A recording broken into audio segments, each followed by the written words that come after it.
الحمد لله الحمد لله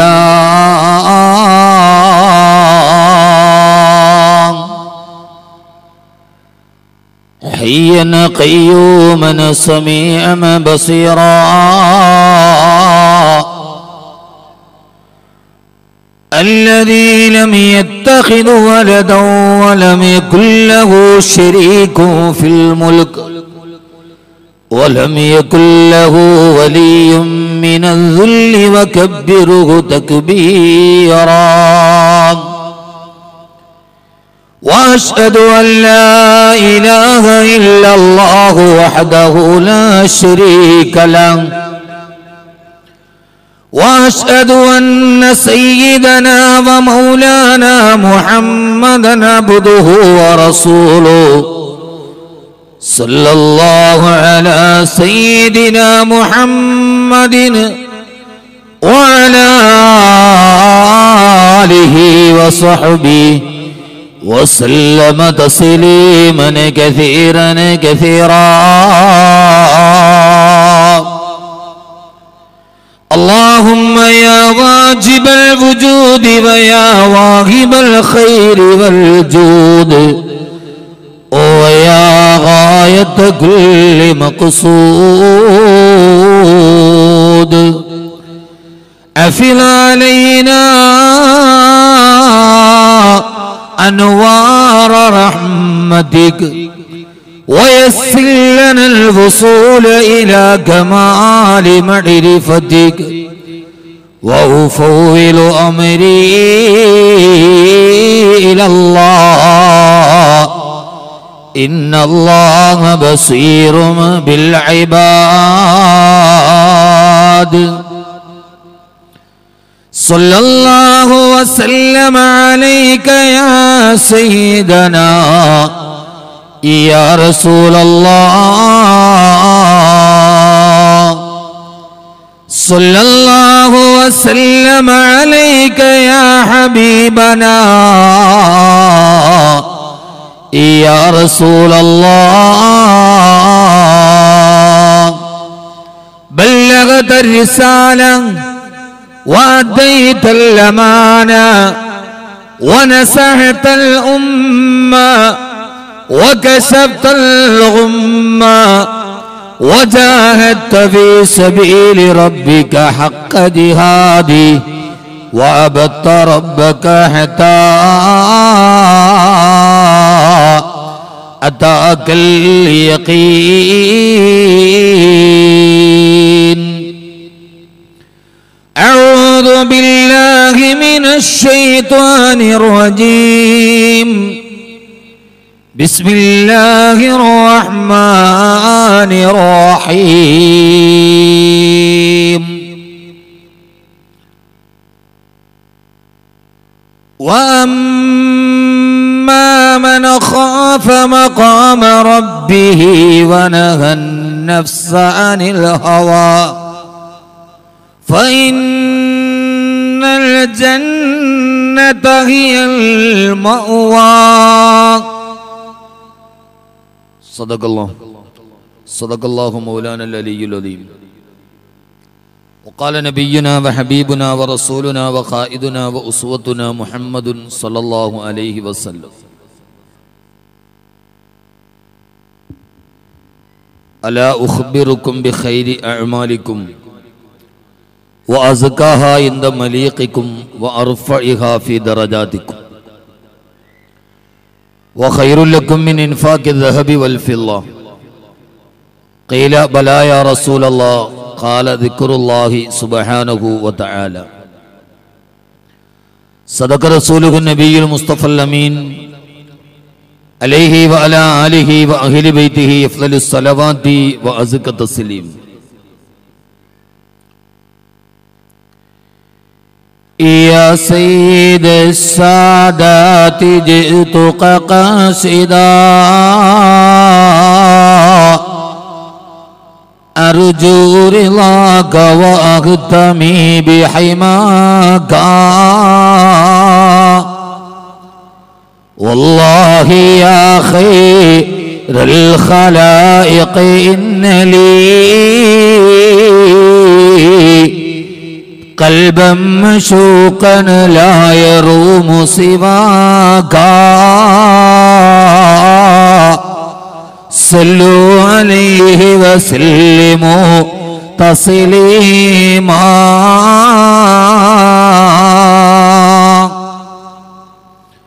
وعليك حبي يا رسول الله وعليك حبي يا رسول الله وعليك حبنا يا رسول الله من ذي العاصي صلاة الله معها تحيته سلام الله إجلال قدرك عاشقا تضخيما صلوا عليه وسلموا تسليما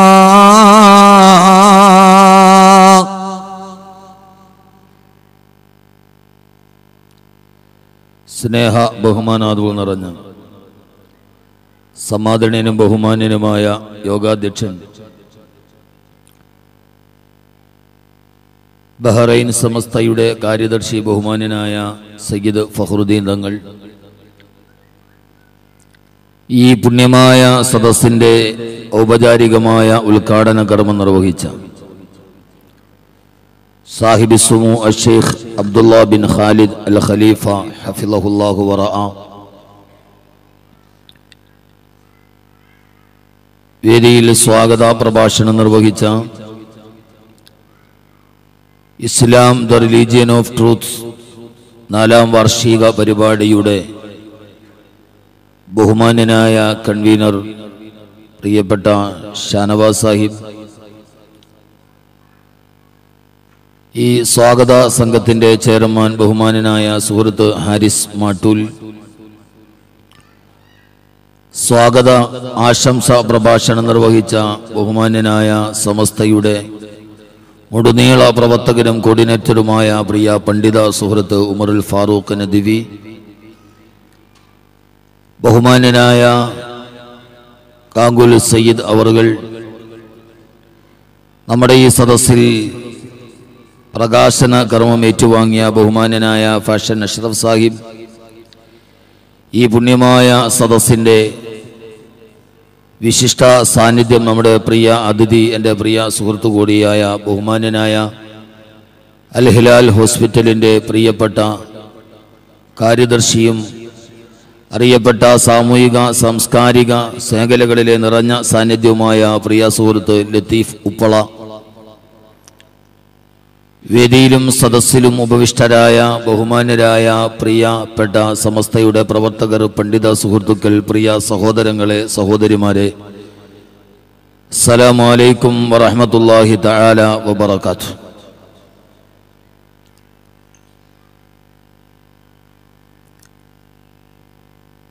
സർവസ്തുതിയും സർവലോക രക്ഷിതാവായ അല്ലാഹുവിനാകുന്നു. അവൻ്റെ അതുല്യവും അമേയവും അനന്തവും അപരിമേയവുമായ അനുഗ്രഹത്തിന് അനുസ്യൂതമായ പ്രവാഹം അന്ത്യദൂതരായ ആദരവായ റസൂലുള്ളാഹി സ്വല്ലല്ലാഹു അലൈഹി വസല്ലമയിലും അവിടുത്തെ അതരമുടികളെ അനുധാവനം ചെയ്ത അനുചര വൃന്ദങ്ങളിലും തിരുക്കുടുംബാദികളിലും സാലിഹീങ്ങളിലും സച്ചരിതരിലും സദാ വർഷിക്കുമാറാകട്ടെ. നമ്മിൽ നിന്ന് മരണപ്പെട്ടു പോയ നമ്മുടെ മാതാപിതാക്കൾ, ബന്ധുമിത്രാദികൾ, സഹോദരി സഹോദരന്മാർ, ദുആ കൊണ്ട് നമ്മോട് വസിയ്യത്ത് ചെയ്തവർ, ഇൽമിന്റെ വടികളിൽ നമ്മുടെ സഹായികളായിരുന്നവർ, നമ്മുടെ അഭ്യുദയാകാംക്ഷികൾ, സർവോപരി ഈ നന്മയുടെ തീരങ്ങളിലേക്ക് നമ്മെ കൈപിടിച്ചു നടത്തിയ നമ്മുടെ ബഹുമാന്യരായ ഗുരുവന്ദ്യന്മാർ, എല്ലാവരുടെയും കബറിടങ്ങളെ അല്ലാഹു സുബ്ഹാനഹു വ തആല വിശാലമാക്കി കൊടുക്കുമാറാകട്ടെ.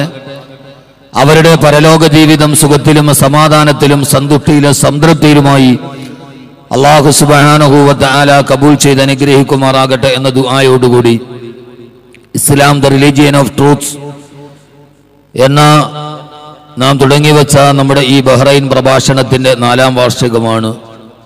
4ാം പ്രാവശ്യമാണ് നാം ഇവിടെ ഒരുമിച്ച് കൂടുക. സമയം വളരെയേറെ വൈകിയതുകൊണ്ട് നമ്മുടെ ബഹുമാന്യരായ KMCCയുടെ പ്രസിഡന്റ് എസ് ജലീൽ സാഹിബ് അടക്കമുള്ള നമ്മുടെ സമുന്നതരായ നേതാക്കന്മാർ KMCCയുടെ നേതൃത്വങ്ങളൊക്കെ ഈ സദസ്സിലുണ്ട്. എങ്കിലും അവരൊക്കെ ആശംസാ പ്രഭാഷണങ്ങളിൽ നിന്ന് എനിക്ക് സമയം അനുവദിക്കുന്നതിന് വേണ്ടി ഒഴിഞ്ഞു മാറുകയാണ് ഉണ്ടായത്. രാവിലെ ഞാൻ വന്നിറങ്ങിയ ഉടനെ ചോദിച്ചത് എത്ര മണിക്ക് പരിപാടി തുടങ്ങുമെന്ന് കാട്ടിൽ പീടികയോട് ചോദിച്ചപ്പോൾ എന്നോട് ഒന്ന് കൃത്യം 8 മണിക്ക് ഇൻഷാ അല്ലാഹ് തുടങ്ങും. ഞാൻ അപ്പോൾ തന്നെ പറഞ്ഞു ഇൻഷാ അല്ലാഹ് കറക്റ്റ് 10 മണിക്ക് എൻ്റെ പ്രസംഗം ഇൻഷാ അല്ലാഹ് ഇന്ന് തുടങ്ങുന്നു. തെറ്റിയില്ല, പ്രവചനം അങ്ങനെ തന്നെ സാധ്യമായി. ഏതാണ്ട് 10 മണിയോടുകൂടി നമ്മുടെ ഈ പ്രഭാഷണം ആരംഭിക്കുകയാണ്. സാധാരണ വെള്ളി ശനി ദിവസങ്ങളിലാണ് ഈ പരിപാടി കഴിഞ്ഞ 3 വർഷങ്ങളിൽ നടന്നത്. ഇപ്രാവശ്യം എൻ്റെ ചില അസൗകര്യം പ്രമാണിച്ചാണ് ഡ്യൂട്ടി ദിവസങ്ങളിൽ തന്നെ ഗൾഫിൽ അങ്ങനെ ഒരു പ്രോഗ്രാം നടക്കൽ വളരെ അപൂർവമാണ്. എങ്കിലും ഈ വിനീതന്റെ സൗകര്യം അനുസരിച്ച് ഈ സംഘാടനത്തിന് സാഹചര്യമൊരുക്കിയ സംഘാടക സമിതിയെ ഒരിക്കൽ കൂടി നന്ദി രേഖപ്പെടുത്തുകയും എല്ലാവരും വൈകി നേരത്തെ തന്നെ നാളെ ഡ്യൂട്ടിക്ക് പോകേണ്ടുള്ളവരായതുകൊണ്ട് കൂടുതൽ ആമുഖങ്ങളൊന്നുമില്ലാതെ ഇനി നാം തമ്മിൽ ഒരു പരിചയപ്പെടുത്തലിന്റെയോ ഈ ശീർഷകത്തിന് മറ്റൊരു ആമുഖ ഭാഷണത്തിന്റെയോ ആഗ്രഹമില്ല. ഒരു വിശദീകരണം ആവശ്യമില്ലാത്ത വിധം സുവ്യക്തവും സുതാര്യവുമായ ഒരു തലക്കെട്ടിലാണ് ഈ പ്രഭാഷണ നഗരി അതിന്റെ 4ാം വർഷത്തിലേക്ക് നടക്കുന്നത്. അൽഹംദുലില്ലാഹ് 32 വർഷം മുമ്പ് ഈ പ്രസ്ഥാനത്തിന് തുടക്കം നിർവഹിച്ച ഒരു മഹാസാന്നിധ്യത്തിന്റെ കരങ്ങളിലൂടെ ഇന്ന് അദ്ദേഹത്തെ ഇവിടെ ആദരിക്കുകയും ആ സാന്നിധ്യം ഇവിടെ ഉണ്ടാവുകയും ചെയ്യുമ്പോൾ നമ്മുടെ ഈ പരിപാടിക്ക് ഒരു രാജകീയ പ്രൗഢി ഉണ്ടായി എന്നത് ഈ 4ാം വാർഷികത്തിന്റെ വലിയൊരു പ്രത്യേകതയാണ്. അതിന് ഇതിന്റെ ഉത്തരവാദിത്വം ഏറ്റെടുത്ത ആ നേതൃത്വത്തെ ബഹുമാനപ്പെട്ട ഷാനവാസ് സാഹിബിന്റെയും ഹാരിസ് സാഹിബിന്റെയും നേതൃത്വത്തിലുള്ള ഒരു കമ്മിറ്റിയുടെ ചടുലമായ അവരുടെ പ്രവർത്തനങ്ങളും അവരുടെ ബന്ധങ്ങളുമൊക്കെ ഇതിന്റെ ഒരു രാജകീയ പ്രൗഢിക്ക് നിറം ചാർത്തി എന്നതിൽ യാതൊരുവിധ തർക്കവുമില്ല. അതോടൊപ്പം തന്നെ ധാരാളം ആളുകൾ നമ്മുടെ ഈ സദസ്സിലേക്ക് എത്തുകയും എത്തിച്ചേരുകയും ചെയ്തുകൊണ്ടിരിക്കുന്നു. കൂടുതൽ ആമുഖങ്ങളൊന്നുമില്ലാതെ ഞാൻ എൻ്റെ ഈ സദസ്സിന്റെ പ്രഭാഷണത്തിലോട്ട് കടക്കുകയാണ്. ഇതിൽ ക്ഷണിക്കപ്പെട്ടവർക്കും ഇവിടെ വന്ന അതിഥികളുമൊക്കെ അവർ പ്രസംഗത്തിന് സമയമെടുക്കാത്തത് കൊണ്ട് അവരുടെ വാക്കുകളിലെ ആശംസകൾ ഞാൻ തന്നെ അർപ്പിച്ച് നമ്മുടെ വളരെ പ്രധാനപ്പെട്ട ഒരു അതിഥിയായി എത്തിയ അദ്ദേഹം എൻ്റെ അതിഥിയാണ്, ബഹുമാനനായ ലത്തീഫ് ഉപ്പള സാഹിബ്, അദ്ദേഹത്തെയും ഹാർദവമായി ഈ സദസ്സിലേക്ക് സ്വാഗതം ചെയ്തുകൊണ്ട് കൂടുതൽ ആമുഖങ്ങളൊന്നുമില്ലാതെ ഞാൻ എൻ്റെ വിഷയത്തിലോട്ട് കടക്കുകയാണ്.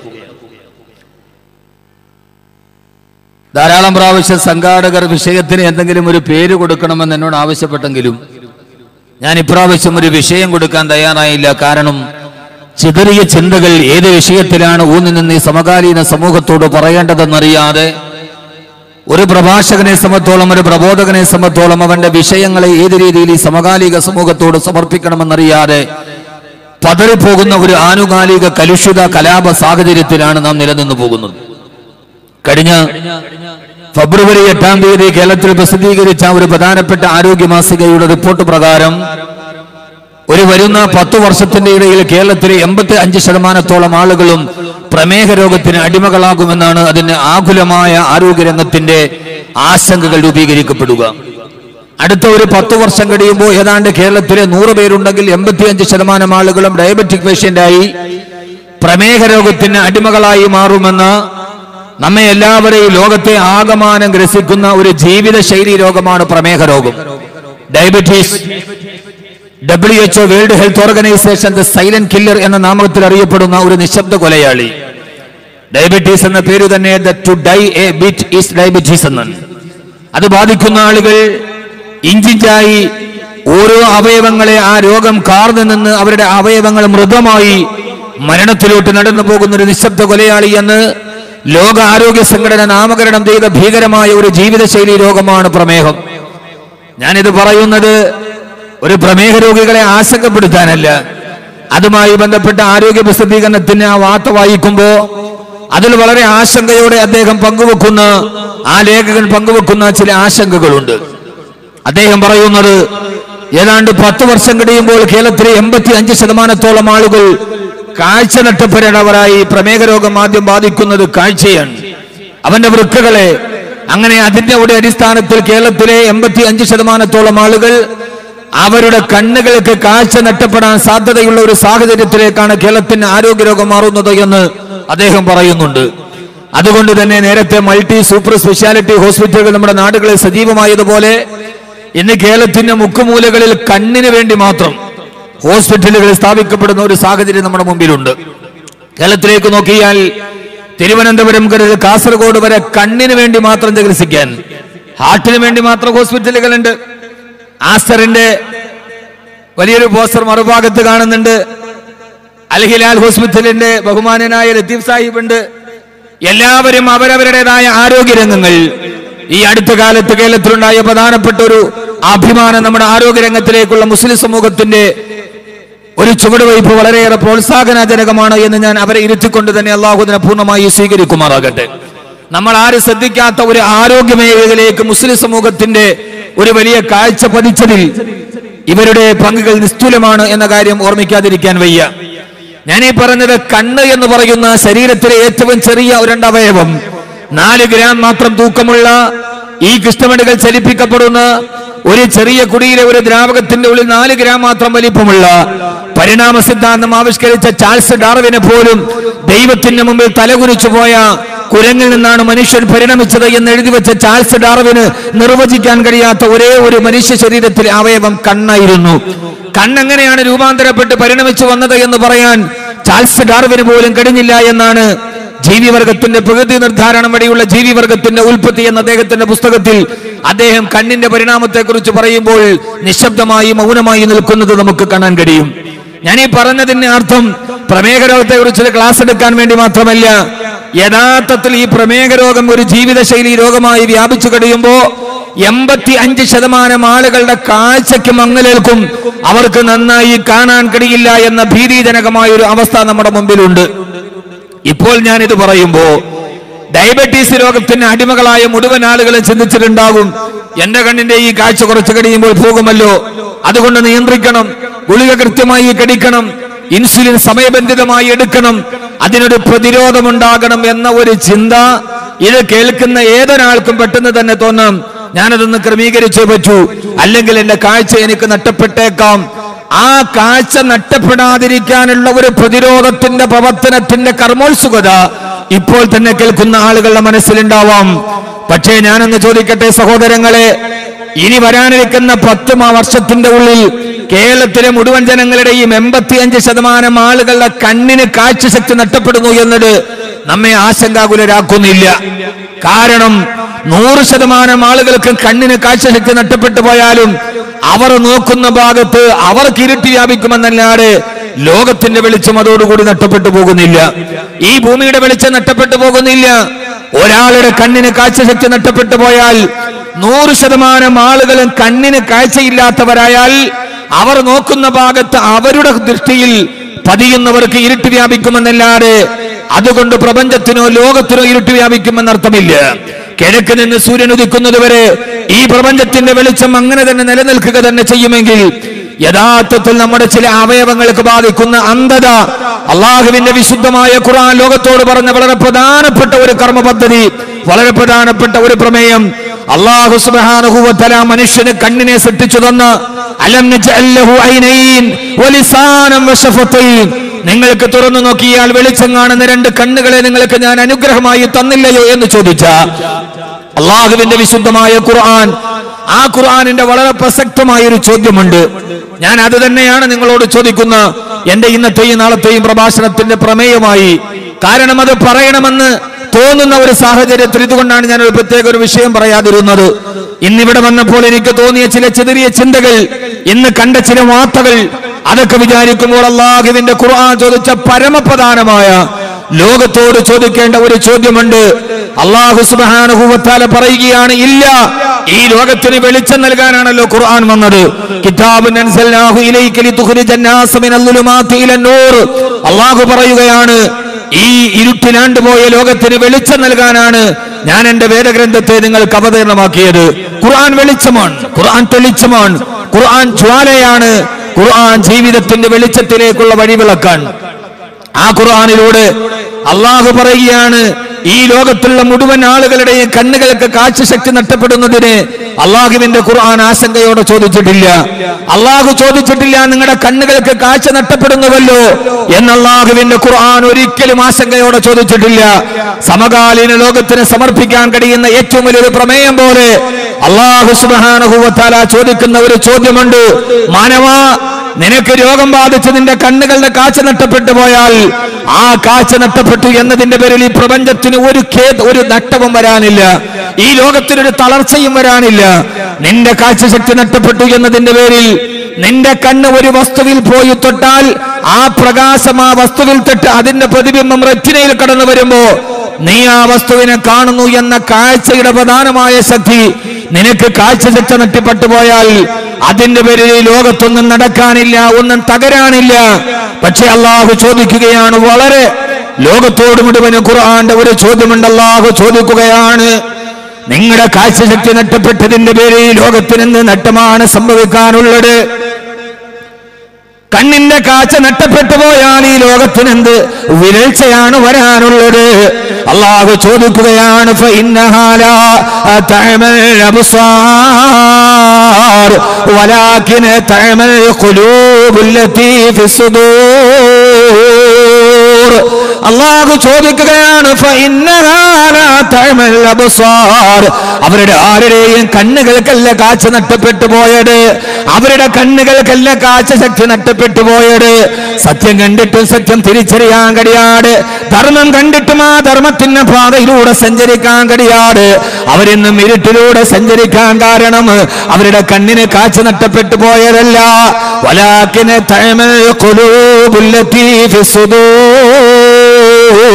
അവരുടെ ഹൃദയത്തിന് കാഴ്ച നഷ്ടപ്പെട്ടു പോയതാണ്. അവരുടെ ഹൃദയത്തിനാണ് കാഴ്ച വേണ്ടത്, ഹൃദയം കൊണ്ടാണ് കാണേണ്ടത്. അവരുടെ ഹൃദയത്തിന് കാഴ്ച നഷ്ടപ്പെട്ടു പോയപ്പോൾ അവർ ഈ ലോകത്തിന് അധമകാരികളായി പോയെന്ന് ഖുർആൻ പരിതപിക്കവേ, സഹോദരങ്ങളെ, കാഴ്ച വേണ്ടത് കണ്ണിനല്ല, കാഴ്ച വേണ്ടത് ഹൃദയത്തിനാണെന്ന് അള്ളാഹുവിന്റെ വിശുദ്ധ ഖുർആൻ.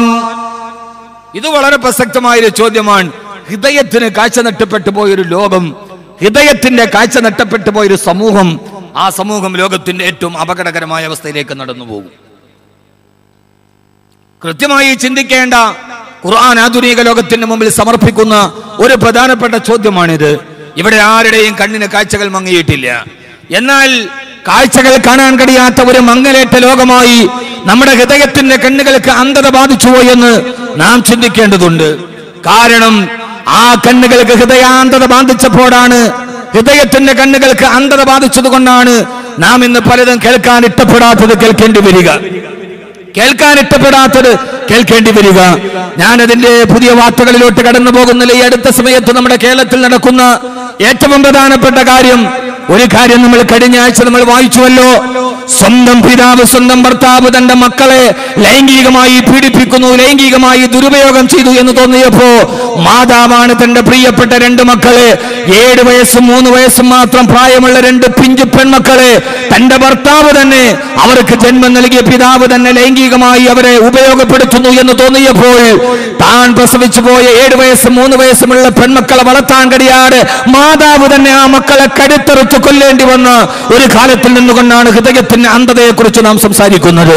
സ്വന്തം മാതാവ് തന്നെ 7 വയസ്സും 3 വയസ്സും മാത്രമുള്ള പിഞ്ചു മക്കൾ, ആ പെൺമക്കളെ അവർക്ക് ജന്മം നൽകിയ പിതാവ് തന്നെ നാളെ പരലോകത്ത് ചെല്ലുമ്പോൾ അല്ലാഹുവോട് ചോദിക്കുമല്ലോ, വൈദൽ മൗഊദത്തു സുഇലത്, കുടിച്ചു മൂടപ്പെട്ട പെണ്ണിനെ നിവർത്തി നിർത്തിയിട്ട് പരലോക നാളിൽ അല്ലാഹു ചോദിക്കുമ്പോ, മോളെ എന്തിനാണ് നീ കൊല ചെയ്യപ്പെട്ടതെന്ന് ചോദിക്കുമ്പോൾ, എന്നെ കൊല ചെയ്തത് മദ്യ കച്ചവടക്കാരനല്ല, എന്നെ കൊല ചെയ്തത് സാമൂഹിക വിരുദ്ധന്മാരല്ല, എനിക്ക് ജന്മം നൽകിയ പിതാവാണ് എനിക്ക് ജീവിക്കാനുള്ള സ്വാതന്ത്ര്യം നിഷേധിച്ചത് എന്ന് ജന്മം നൽകിയ പിതാവിന് നേരെ വിരൽ ചൂണ്ടേണ്ട പെൺമക്കളുടെ ഒരു കാലഘട്ടത്തിലേക്ക് ലോകം കടന്നു പോകുമ്പോ, നമ്മുടെയൊക്കെ നാട്ടിൽ പണ്ട് പറയാറുണ്ടായിരുന്നു, അച്ഛൻ ഉറങ്ങാത്ത വീട്. പെൺമക്കൾ പ്രായബുദ്ധിയായാൽ പിന്നെ അച്ഛൻ ഉറക്കമില്ല.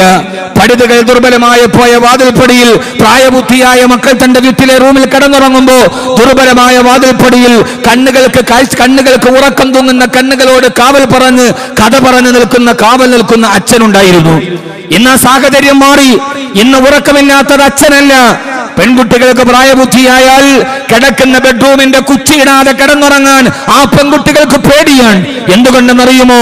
കള്ള് കച്ചവടക്കാരനെ പേടിച്ചിട്ടില്ല, നൊട്ടോറിയസ് ക്രിമിനലുകളെ പേടിച്ചിട്ടില്ല.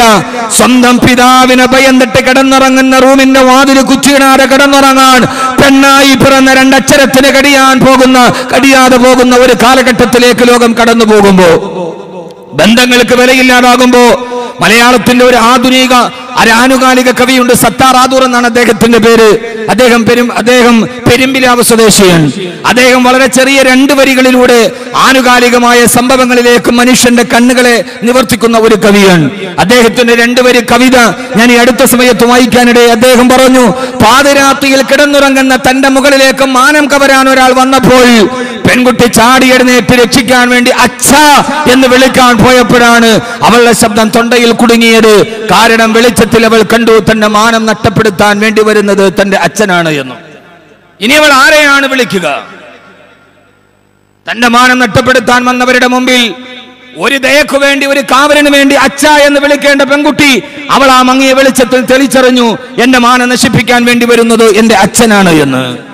ഇങ്ങനെ ലോകത്തിന്റെ മുമ്പിൽ ഞാൻ പറഞ്ഞത് ഏറ്റവും അവസാനത്തെ ഉദാഹരണം, ബന്ധങ്ങൾക്ക് വേണ്ടി വില കൽപ്പിക്കാത്ത, മനുഷ്യത്വത്തിന്റെ വില കൽപ്പിക്കാത്ത, എല്ലാം ലൈംഗികത എന്ന പെണ്ണ് എന്ന 2 അക്ഷരത്തെ കാമത്തിന്റെ ബുദ്ധീകരണമായി മനസ്സിലാക്കുന്ന ഒരു പുരുഷാധിപത്യത്തിന്റെ കാലത്തിലേക്ക് നടന്നു പോകുമ്പോ, എന്നും മനുഷ്യത്വം നഷ്ടപ്പെട്ടു പോകുമ്പോ, ഇന്ത്യ രാജ്യത്തിന്റെ സൂഫി സമ്മേളനം എന്ന പേര് വിളിക്കപ്പെടുന്ന സമ്മേളനത്തിന്റെ മുമ്പിൽ അള്ളാഹുവിന്റെ 99 നാമങ്ങളിൽ മുഴുവൻ സ്നേഹത്തിൻ്റെതാണ്, അത് വിട്ടുവീഴ്ചയിലേതാണ്.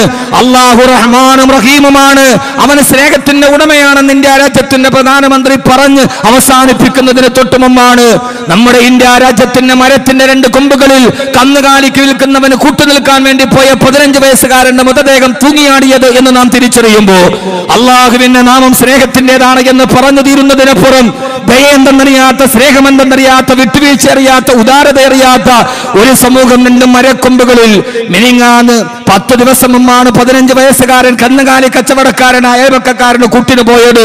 രോഗിയായ അമ്മയ്ക്ക് മരുന്ന് വാങ്ങിക്കാൻ, തളർന്നു കിടക്കുന്ന അച്ഛൻ ഒരു നേരത്തെ ഭക്ഷണം കൊടുക്കാൻ, കന്നുകാലി കച്ചവടക്കാരന്റെ കൂടെ പോയ 15 വയസ്സുകാരൻ കടുമരത്തിൽ കിടന്നാടുന്നത് പോലെ ആടിപ്പോകുമ്പോൾ നാം ഒരിക്കൽ കൂടി നോക്കുകയാണ്, ആരുടെ കണ്ണുകൾക്കാണോ കാഴ്ച നഷ്ടപ്പെട്ടു പോയത്, അതല്ല ഹൃദയത്തിനാണോ കാഴ്ച നഷ്ടപ്പെട്ടു പോയത് എന്ന് അള്ളാഹുവിന്റെ ഖുർആന്റെ ചോദ്യം വരുമ്പോൾ, എന്റെ പ്രിയപ്പെട്ട സഹോദരങ്ങളെ, ഹൃദയത്തിനാണ് കാഴ്ച നഷ്ടപ്പെട്ടു പോയത് എന്ന് നാം പറയേണ്ടി വരും. കണ്ണുകൾക്ക് എല്ലാവർക്കും കാഴ്ചയുണ്ട്, ഹൃദയത്തിന് കാഴ്ച നഷ്ടപ്പെട്ടു പോയി. ഇതൊക്കെ പറയാൻ ഒത്തിങ്ങനെ ഇരിക്കുമ്പോഴാണ് ഇന്ന് രാവിലെ ഫേസ്ബുക്ക് മുഴുവനെ നിറഞ്ഞു മാറ്റാ.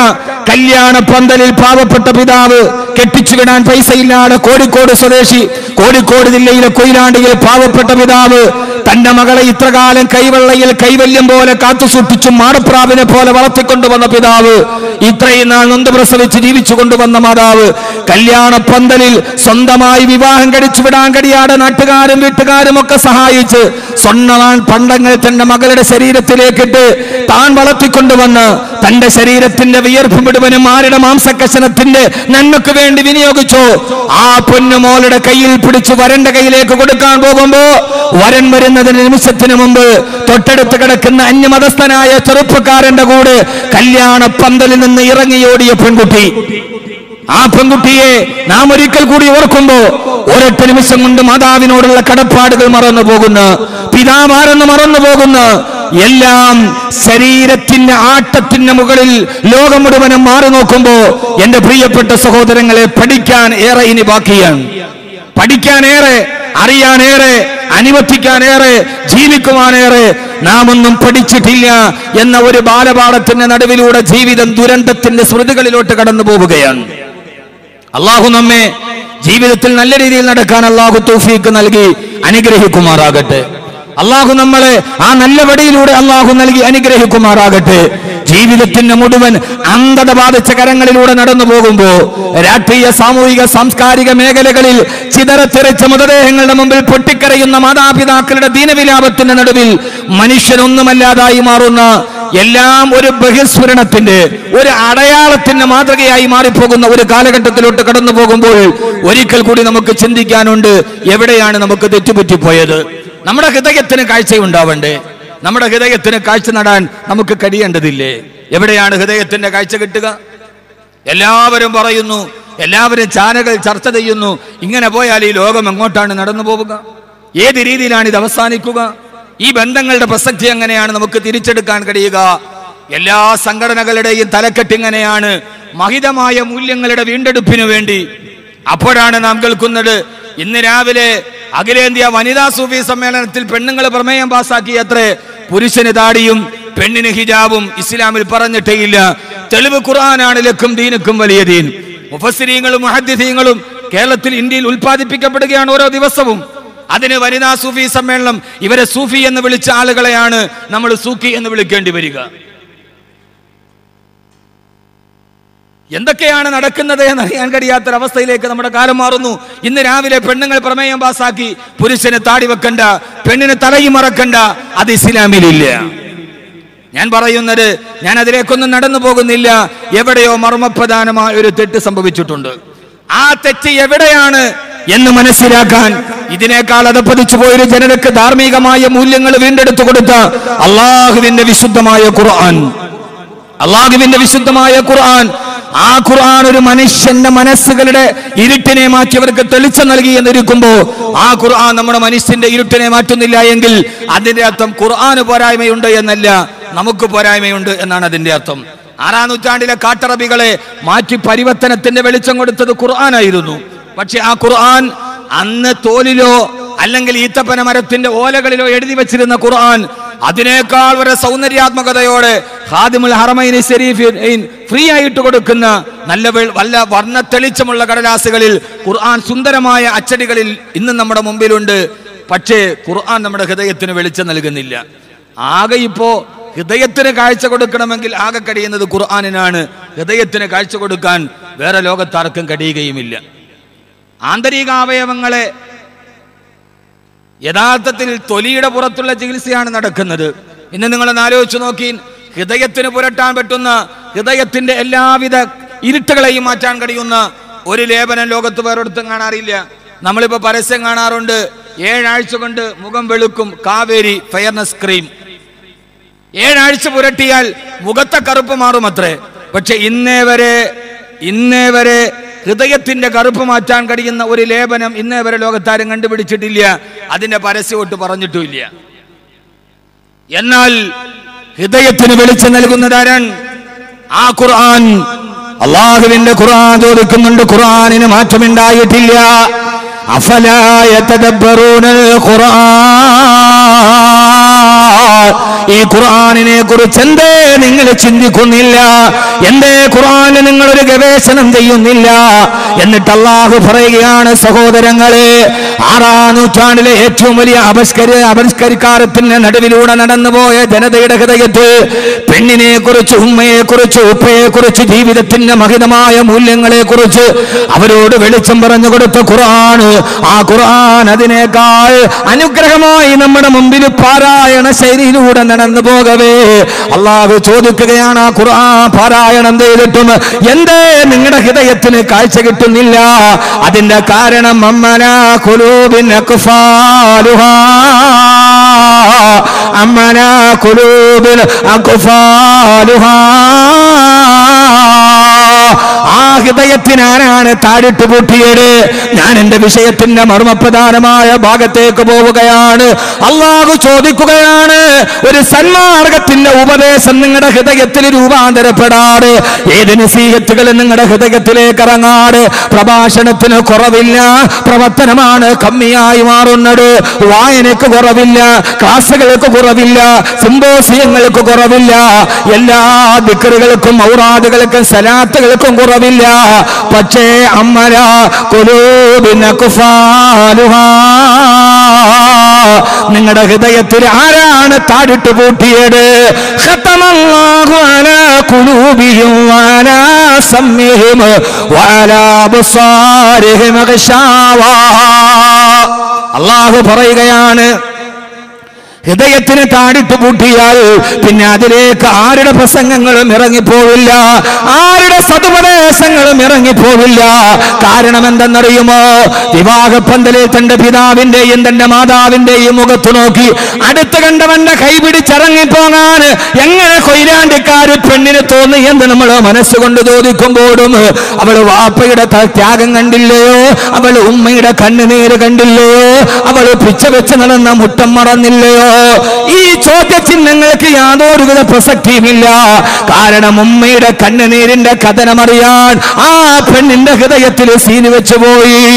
ആദരവായ പ്രവാചകൻ നബി മുഹമ്മദ് മുസ്തഫ സല്ലല്ലാഹു അലൈഹി വസല്ലമയുടെ മദീനത്തെ പള്ളിയിൽ അല്ലാഹുവിന്റെ റസൂലിന്റെ തൊട്ട് പുറകിൽ കൈകെട്ടി നിസ്കരിച്ച എല്ലാ ദിവസവും പ്രവാചകൻ സല്ലല്ലാഹു അലൈഹി വസല്ലമയുടെ ഖുർആനിന്റെ ദർസുകളിൽ പങ്കെടുത്ത ഹബീബായ നബി തങ്ങളുടെ കൂടെ യുദ്ധത്തിൽ പോലും പങ്കെടുത്ത ആളുകൾക്ക് പോലും ഹൃദയത്തിൽ വെളിച്ചം കിട്ടിയില്ല. അവരെയാണ് നമ്മൾ മുനാഫിക്കീങ്ങൾ എന്ന് പറയുന്നവർ. അവർ അല്ലാഹുവിന്റെ റസൂലിനെ കൊല്ലാമെന്നവരല്ല, അവർ ഹബീബായ നബിയെ കല്ലെറിഞ്ഞവരല്ല. ആരാ മുനാഫിക്കീങ്ങൾ? ആരാ കപട വിശ്വാസികൾ? ആരെന്നറിയുമോ? അവര് മുത്തുനബിയുടെ കൂടെ നിസ്കരിച്ചവരാണ്, മുത്തുനബിയുടെ കൂടെ ദിക്ർ ചെയ്തവരാണ്, അവര് മുത്തുനബിയുടെ ദർസിൽ പങ്കെടുത്തവരാണ്, അവര് മദീനത്തുൻ നബവിയിൽ എല്ലാ പ്രസംഗങ്ങളും ദിവസവും പച്ചക്കുബ്ബയുടെ ചാരത്തിരുന്ന് കേട്ടവരാണ്. എന്നിട്ടും അല്ലാഹു പറയുകയാ, ഇന്നൽ മുനാഫിഖീന ഫിദ്ദർകിൽ അസ്ഫലി മിനന്നാർ. അവര് നാളെ നരകത്തിന്റെ അടിത്തട്ടിലാണ്. നരകത്തിലാണെന്നല്ല, അവര് നരകത്തിന്റെ ഏറ്റവും അടിത്തട്ടിലാണ്. സഹോദരങ്ങൾ, ഇവര് നിസ്കാരക്കാര് മാത്രമല്ല, നമ്മളെക്കാൾ വലിയ താടി അവർക്കുണ്ടായിരുന്നു, നമ്മേക്കാൾ വലിയ തലപ്പാവ് അവർക്കുണ്ടായിരുന്നു. ഹബീബായ റസൂലുള്ളാഹി സ്വല്ലല്ലാഹു അലൈഹി വസല്ലം പള്ളിയിലേക്ക് കടന്നു വരുമ്പോ ഹബീബായ നബി തങ്ങളുടെ സഹാബത്തിന്റെ സഫുകളെല്ലാം നേരെയാക്കിയിട്ട് സഫു സഫു എല്ലാവരും സഫ് ശരിയാക്കണേ. യഖ്റുജു ഇലൈനാ റസൂലുള്ളാഹ്, അല്ലാഹുവിന്റെ റസൂല് വരുന്നുണ്ട് എന്ന് വിളിച്ചു പറഞ്ഞ ആളാണ് അബ്ദുല്ലാഹ് ഇബ്നു ഉബയ്യ് ഇബ്നു സലൂൽ. ഹബീബായ നബിയുടെ വരവ് വിളിച്ചറിഞ്ഞിരുന്ന, മദീനത്തെ പള്ളിയിൽ സഫ് ശരിയാക്കിയിരുന്ന, താടിയും തലപ്പാവും ഉണ്ടായിരുന്ന ആ മനുഷ്യന്റെ ഹൃദയത്തിൽ പക്ഷേ വെളിച്ചം കിട്ടിയില്ല. അവരെ കുറിച്ചാണ് അല്ലാഹു പറഞ്ഞത്, ഖതമല്ലാഹു അലാ ഖുലൂബിഹിം വഅലാ സമ്ഇഹിം വഅലാ അബ്സാരിഹിം ഗശാവാ. അവരുടെ ഹൃദയത്തിന് ഞാൻ സീല് വെച്ചു, അവരുടെ ഹൃദയത്തിന് ഞാൻ സീല് വെച്ച് കളഞ്ഞു. എന്റെ പ്രിയപ്പെട്ട സഹോദരങ്ങളെ, അതുകൊണ്ട് ആകുലതയോടെ നാം ഓർമ്മിപ്പിക്കുകയാണ്, ഏത് സത്യത്തിന് മുമ്പിൽ നിൽക്കുന്നു എന്നല്ല, ആ സത്യത്തിന് മുമ്പിൽ ഹൃദയത്തെ തുറക്കാൻ കഴിയുന്ന, ആ ഹൃദയത്തിന് കാഴ്ച കിട്ടുന്ന, ആ ഹൃദയത്തിന് വെളിച്ചം കിട്ടുന്ന ഒരാത്മ സംസ്കരണത്തിന്റെ പാതയിലൂടെ സഞ്ചരിക്കാൻ കഴിയണം. ഇല്ലെങ്കിൽ മുനാഫിക്കീങ്ങളുടെ അവസ്ഥയാണ്, അവരുടെ ഹൃദയത്തിന് ഞാൻ സീല് വെച്ചെന്ന് വിശുദ്ധ ഖുർആൻ. അതുകൊണ്ടാണ് അവർക്ക് നിസ്കാരം പ്രയോജനം ചെയ്യാറ് വന്നത്, അവർക്ക് തസ്ബീഹ് പ്രയോജനം ചെയ്യാറ് വന്നത്, അവരുടെ സലാത്തുകൾ അവർക്ക് പ്രയോജനം ചെയ്യാറ് വന്നത്. കാരണം ആരും അറിയാത്തൊരു അവയവത്തിന്റെ ഉള്ളിൽ കൗടില്യത്തിന്റെയും കലാപത്തിന്റെയും കാലുഷ്യത്തിന്റെയും വെറിയുടെയും വിദ്വേഷത്തിന്റെയും വൈരാഗ്യത്തിന്റെയും കനലുകൾ അവർ സൂക്ഷിച്ചു വെച്ചത് കൊണ്ട് ഇന്നൽ മുനാഫിഖീന ഫിദ്ദർകിൽ അസ്ഫലി മിനന്നാർ, അവര് നരകത്തിന്റെ ഏറ്റവും അടിത്തട്ടിലാണ്. വലന തജിദ ലഹും നസീറാ, നാളെ പരലോകത്തവരെ സഹായിക്കാൻ ഒരാൾ പോലും പരലോകത്തുണ്ടാവില്ലെന്ന് അള്ളാഹുവിന്റെ വിശുദ്ധ ഖുർആൻ. ഇതിന് കാരണം അള്ളാഹു പറഞ്ഞത് അവര് നിസ്കരിച്ചില്ല എന്നല്ല, അവര് നോമ്പ് പിടിച്ചില്ല എന്നല്ല, അവര് ദിക്ർ ചെയ്തില്ല എന്നല്ല. പറഞ്ഞ കാരണം അവരുടെ ഹൃദയത്തിൽ താഴിട്ട് പൂട്ടി. യഥാർത്ഥത്തിൽ ആ താട് നമ്മുടെ ഹൃദയത്തിൽ വീണിട്ടുണ്ട് ഇപ്പോൾ. അപ്പൊ പിന്നെ നമ്മുടെ നിസ്കാരവും നോമ്പും ഒന്നും പ്രയോജനം ചെയ്യാതെ നമ്മളും ആ ഒരവസ്ഥയിലേക്ക് പോകുന്നതിലേക്ക് അള്ളാഹു നമ്മളെ കാക്കുമാറാകട്ടെ. ആമീൻ പരമേശ്വരന്മാരെ ഒന്ന് ഉറങ്ങാതെ ഡ്യൂട്ടിയൊക്കെ കഴിഞ്ഞു വന്നാൽ എനിക്കറിയാം. ഇന്നേ അധികം നെട്ടൂല, നാളെ ഇൻഷാ അല്ലാഹ് പറയാം. ഇന്ന് ആമുഖം പറഞ്ഞു വെക്ക്. അള്ളാഹു തൗഫീക്ക് നൽകട്ടെ. ഇന്ന് വേറെ നാടൻ വർത്താനം ഒന്നും ഇല്ല, എല്ലാ അടയാളവും ഉണ്ട്. മംഗലാപുരത്തെ ബാങ്ക് കവർച്ച കേസിൽ 1-ാം പ്രതി അറസ്റ്റ് ചെയ്തു. അദ്ദേഹം നിസ്കാരത്തഴമ്പുണ്ട്, താടിയുണ്ട്, എല്ലാം ഉണ്ട്. ലതിജ അയാളുടെ ഈ ഇസ്ലാമിയത്തിന്റെ വേഷം കണ്ടപ്പോ അറസ്റ്റ് ചെയ്ത് SP ചോദിച്ചു, പഹയ 200 പവൻ നീ കൊള്ളയടിച്ചിട്ട് ഒരു 10 പവന്റെ ചെയിൻ നിന്റെ കയ്യുമേ കെട്ടിക്കൂടായിരുന്നു. അപ്പൊ അയാൾ പറഞ്ഞു, അത് നമ്മുടെ മദ്ഹബിൽ ഹറാമാണ്. ഇത് ഞാൻ മംഗലാപുരത്തെ പ്രസംഗത്തിന് പോയപ്പോൾ അതിന്റെ ഉദ്യോഗസ്ഥൻ എന്നോട് പറഞ്ഞ കാര്യം ഇത് വെറുതെ ഒരു തമാശയ്ക്ക് പറഞ്ഞതല്ല. അപ്പൊ അതിന്റെ അർത്ഥം എന്താ? അടയാളങ്ങൾ ഒരു സിംബോളിക് ആയി ആളുകൾ മാറുന്നുണ്ട്. സിംബൽ ഉണ്ടോ? ഉണ്ട്. അതാണല്ലോ ഇപ്പൊ സൂഫി സമ്മേളനത്തിൽ പങ്കെടുത്ത ആളുകളൊക്കെ ഉത്തരേന്ത്യയിലെ വലിയ മൗലാനമാരാണ്, ഇത്രയുണ്ട്. അവരാണ് എന്താ പ്രമേയം? കണ്ടാലോർക്കും ഇവരാണ് ബുഖാരി ഇമാമിന് ദറസെടുത്ത് കൊടുത്ത ആളുകൾ. അത്രയും വലിയ ആളുകളാണ്. വേഷത്തിലും സൂറത്തൻ ലൈസബി സീറത്തിൽ അവരാണിന്ന് പ്രമേയം പാസാക്കിയത് പെണ്ണിന് തലമറക്കൽ നിർബന്ധമില്ല എന്ന്. അപ്പൊ ഇതിന്റെയൊക്കെ അർത്ഥം ഞാൻ പറയുന്നത്, ഒരുമാതിരി ഒരു സിംബോളിക്കായി കാര്യങ്ങളെ അവതരിപ്പിക്കപ്പെടുന്ന ഒരു മാർക്കറ്റിംഗ് സംവിധാനമാണ് നമ്മുടെ മുമ്പിൽ നിലനിൽക്കുന്നത്. ആളുകളുടെ ഹൃദയത്തിന്റെ തസ്കിയത്ത് എന്ന ആത്മസംസ്കരണം എന്ന സൂഫിസത്തിന്റെ ഔലിയാക്കളുടെ സച്ചരിതരായ നമ്മുടെ മഹാന്മാരെ പഠിപ്പിച്ചെന്നൊരു തസ്കിയത്തിന്റെ പാത അത് നമ്മുടെ ഹൃദയത്തിൽ നിന്ന് മാറിപ്പോയി. അള്ളാഹു നമ്മളെ കാക്കട്ടെ. നമ്മുടെ ഹൃദയത്തിന് സീല് വെക്കപ്പെടും. എപ്പോഴാ സീല് വെക്കപ്പെടുക? എപ്പോഴാണ് സീല് വെക്കപ്പെടുക? എപ്പോഴാണ്? അമലാ ഖുലൂബിൻ അഖ്ഫാലുഹാ അഫലാ യതദബ്ബറൂനൽ ഖുർആൻ. ഖുർആൻ നിങ്ങൾ ഓതുന്നില്ലേ, ചിന്തിക്കുന്നില്ലേ? എന്നിട്ടല്ല ചോദിക്കുകയാണ്, ചിന്തിക്കുക ചെയ്യാത്തത്.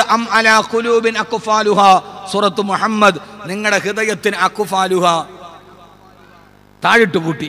ആരാ താഴിട്ട് പൂട്ടിയത്? UDF അതോ LDF? LDF UDF ഒന്നും അല്ലല്ലോ. നമ്മുടെ ഹൃദയത്തിന് താഴിട്ട് പൂട്ടി നമ്മൾ തന്നെയല്ലേ. എങ്ങനെയാണ് ഹൃദയത്തിന് കാഴ്ച നഷ്ടപ്പെടുന്നത്? ഇവിടെ കണ്ണിന്റെ കാഴ്ചയെക്കുറിച്ച് നമുക്ക് ആകുലതയില്ല. അത് നഷ്ടപ്പെട്ടാൽ അവനവന് കാണാൻ പറ്റൂല എന്നല്ലാതെ ദുനിയാവിന് പ്രശ്നമൊന്നും ഉണ്ടാവില്ല. ഹൃദയത്തിൽ നമ്മുടെയൊക്കെ ഇതൊക്കെ ഞാൻ പറയുന്നത് എന്നോട് നിങ്ങളോടുമാണ്. നമ്മുടെ ഹൃദയത്തിൽ താഴിട്ട് പൂട്ടപ്പെട്ടിട്ടുണ്ടോ? നമ്മുടെ ഹൃദയത്തിലേക്ക് ഇത് കേൾക്കുന്നുണ്ടോ എന്ന കാര്യം നമ്മൾ ചിന്തിക്കേണ്ടതുണ്ട്. അള്ളാഹു മനസ്സിലാക്കാനുള്ള ബോധം നൽകി അനുഗ്രഹിക്കട്ടെ. ആമയും കേട്ടിട്ട് ആർക്കും ബോധമുണ്ടെന്ന് എനിക്ക് തോന്നുന്നില്ല. പകുതി ഉറക്കത്തിലും പകുതി ഉണർവിലുമായിട്ട് ആളുകൾ ഇരിക്കുക. ഇത് തന്നെ ഒരുമാതിരി സീല് വെച്ചതാണ്. ആദരവായ പ്രവാചകൻ നബി മുഹമ്മദ് മുസ്തഫ സല്ലല്ലാഹു അലൈഹി വസല്ലം പറയുകയാണ്, എങ്ങനെയാണ് ഹൃദയത്തിലേക്ക് നന്മകൾ കയറാതെ ആ ഹൃദയം എങ്ങനെയാണ് ഹൃദയത്തിന്റെ പ്രകാശം നഷ്ടപ്പെടുക? അല്ലാഹുവിന്റെ റസൂൽ പറഞ്ഞു, ഇന്നൽ അബ്ദ ഇദാ ഖതാ ഖതിആ, ഏതെങ്കിലും ഒരു അടിമ ഒരു പാപം ചെയ്താൽ ശ്രദ്ധിച്ചു കേൾക്കണേ. ഇതൊരു അന്താരാഷ്ട്ര വിഷയമല്ല. ഇത് ഐക്യരാഷ്ട്ര സഭയുടെ പ്രകാശ വർഷത്തിന്റെ ദിവസമല്ല. ഇന്നലെ ഭൗമമണിക്കൂറായി ആചരിച്ചു പോയ ലോകത്തിന്റെ പ്രകാശം നഷ്ടപ്പെട്ടു പോകുന്ന എല്ലാ നാശത്തിലേക്ക് പോകുന്ന നാശത്തിന്റെ കണക്കാണ് ഈ പറയുക. ഇന്നൽ അബ്ദ ഇദാ ഖതാ ഖതിആ, ഏതെങ്കിലും ഒരു അടിമ ഒരു പാപം ചെയ്താൽ ആ സമയത്തൊരു പാപം ചെയ്യുമ്പോ അവന്റെ ഹൃദയത്തിൽ ഒരു കറുത്ത പുള്ളി വീഴുമത്രേ. അവന്റെ ഹൃദയത്തിൽ ഒരു കറുത്ത അടയാളം വീഴുകയാണ്. ഏതൊരാള് പാപം ചെയ്താലും ആ സമയത്ത് അവന്റെ ഹൃദയത്തിൽ ഒരു കറുത്ത അടയാളം വീട് സുനിശ്ചിതമാണ്.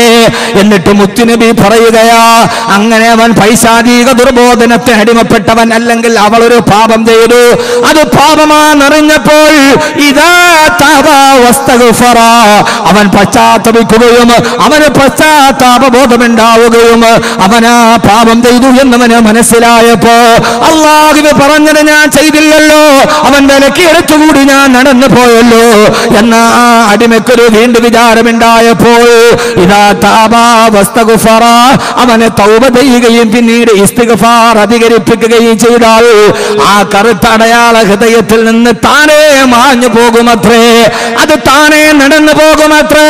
ക്ലോറക്സിന്റെ പരസ്യം നമ്മൾ കണ്ടതുപോലെ ആർക്കും വായിക്കാൻ കഴിയാത്ത കറകൾ മായ്ക്കുന്ന ഈ രസക്കൂട്ടുപോലെ ഹൃദയത്തിന്റെ കറ മായ്ക്കുന്ന രസതന്ത്രമാണ്.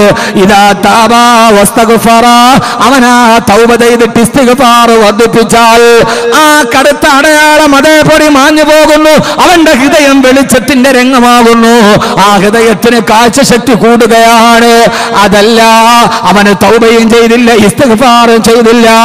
അല്ലാഹു പറയുകയാ, ഹബീബായ നബി സല്ലല്ലാഹു അലൈഹി വസല്ലമ പറയുകയാണ്, അവൻ അങ്ങനെ ചെയ്തില്ല എങ്കിൽ വീണ്ടും അവൻ തെറ്റ് ചെയ്യാൻ അടുത്ത കറുത്ത അടയാളം അവന്റെ ഹൃദയത്തിൽ വീഴുന്നു. അങ്ങനെ അവന്റെ ശരീരം, അവന്റെ ഹൃദയം മുഴുവനും പാപങ്ങൾ ചെയ്യുന്നതിനനുസരിച്ച് കറുത്ത അടയാളം വീണ് വീണ് വീണ് വീണ് അവന്റെ ഹൃദയം മുഴുവന് കറുത്തതായി മാറുന്നു. ആ ഹൃദയം കറുക്കുന്ന അവസ്ഥയാണ് അതിനാണ് റാൻ എന്ന് പറയുന്നതെന്ന് നബി മുഹമ്മദ് മുസ്തഫ. തെറ്റ് ചെയ്ത് ഓരോ അടയാളം വീണ് വീണ് ഹൃദയം മുഴുവനും കറുക്കും. അതിന്റെ പേരാണ്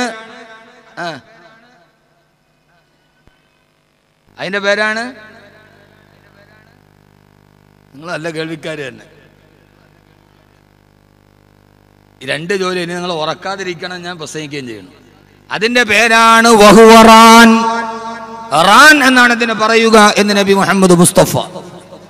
എന്താ പറയാ? റാണിയാ? അത് മറ്റേ അസീറല്ലേ? ഉംറയ്ക്കൊക്കെ പോകുമ്പോൾ സുലഭമായിട്ട് കിട്ടും റാണി, അസീർ പൂർത്തിക്കൽ അല്ലേ? ഇവിടെ ഉണ്ട് റാൻ. ആ വാക്ക് നിങ്ങൾ കേട്ടിട്ടുണ്ടോ? റാൻ എന്ന് പറയുന്ന വാക്ക് കേട്ടിട്ടില്ല? വെച്ചോളി, കടക്കൊക്കെ പേരിടാം. അത് കേൾക്കാത്തതെന്തുകൊണ്ട്?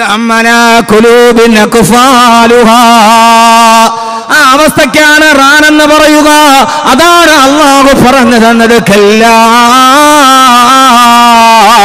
ബൽ റാന അലാ ഖുലൂബിഹിം മാ കാനൂ യക്സിബൂൻ. കല്ലാ ബൽ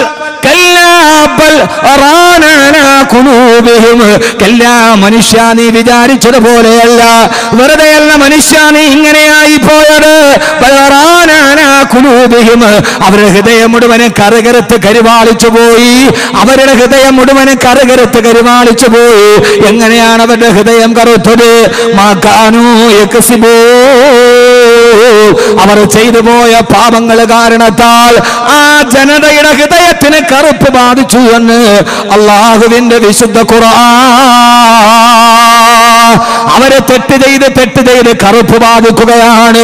സഹോദരങ്ങളെ, സഹോദരിമാരെ, ആ കറുപ്പ് ബാധിച്ചാലാണ് പിന്നെ ഒരു വേദം നിങ്ങളുടെ ശരീരത്തിൽ കയറുകയില്ല. പിന്നെയാണ് പെണ്ണ് ഭർത്താവിനെ ഉപേക്ഷിച്ചിട്ട് ഒളിച്ചോടുന്നത്. പിന്നെയാണ് ഭർത്താവ് ഭാര്യയെ മറക്കുന്നത്.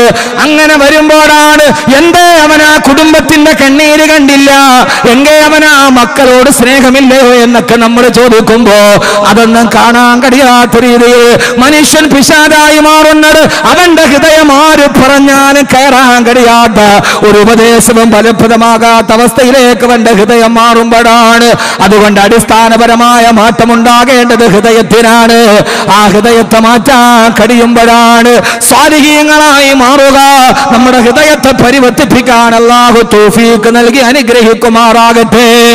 അല്ലാഹു തൗഫീഖ് നൽകുമാറാകട്ടെ. ആ ഹൃദയത്തിലേക്ക് പിന്നെ അന്ധത വരികയാണ്. പിന്നെ പെണ്ണിനെ കണ്ടാൽ അത് അമ്മയാണെന്നറിയില്ല, അത് ഉമ്മയാണെന്നറിയില്ല, അത് പെങ്ങളാണ് തിരിച്ചറിയില്ല, അത് സ്വന്തം മകളാണെന്ന് അവനറിയില്ല. അവന്റെ മുമ്പിൽ പെണ്ണെന്ന് രണ്ടക്ഷരം മാത്രം.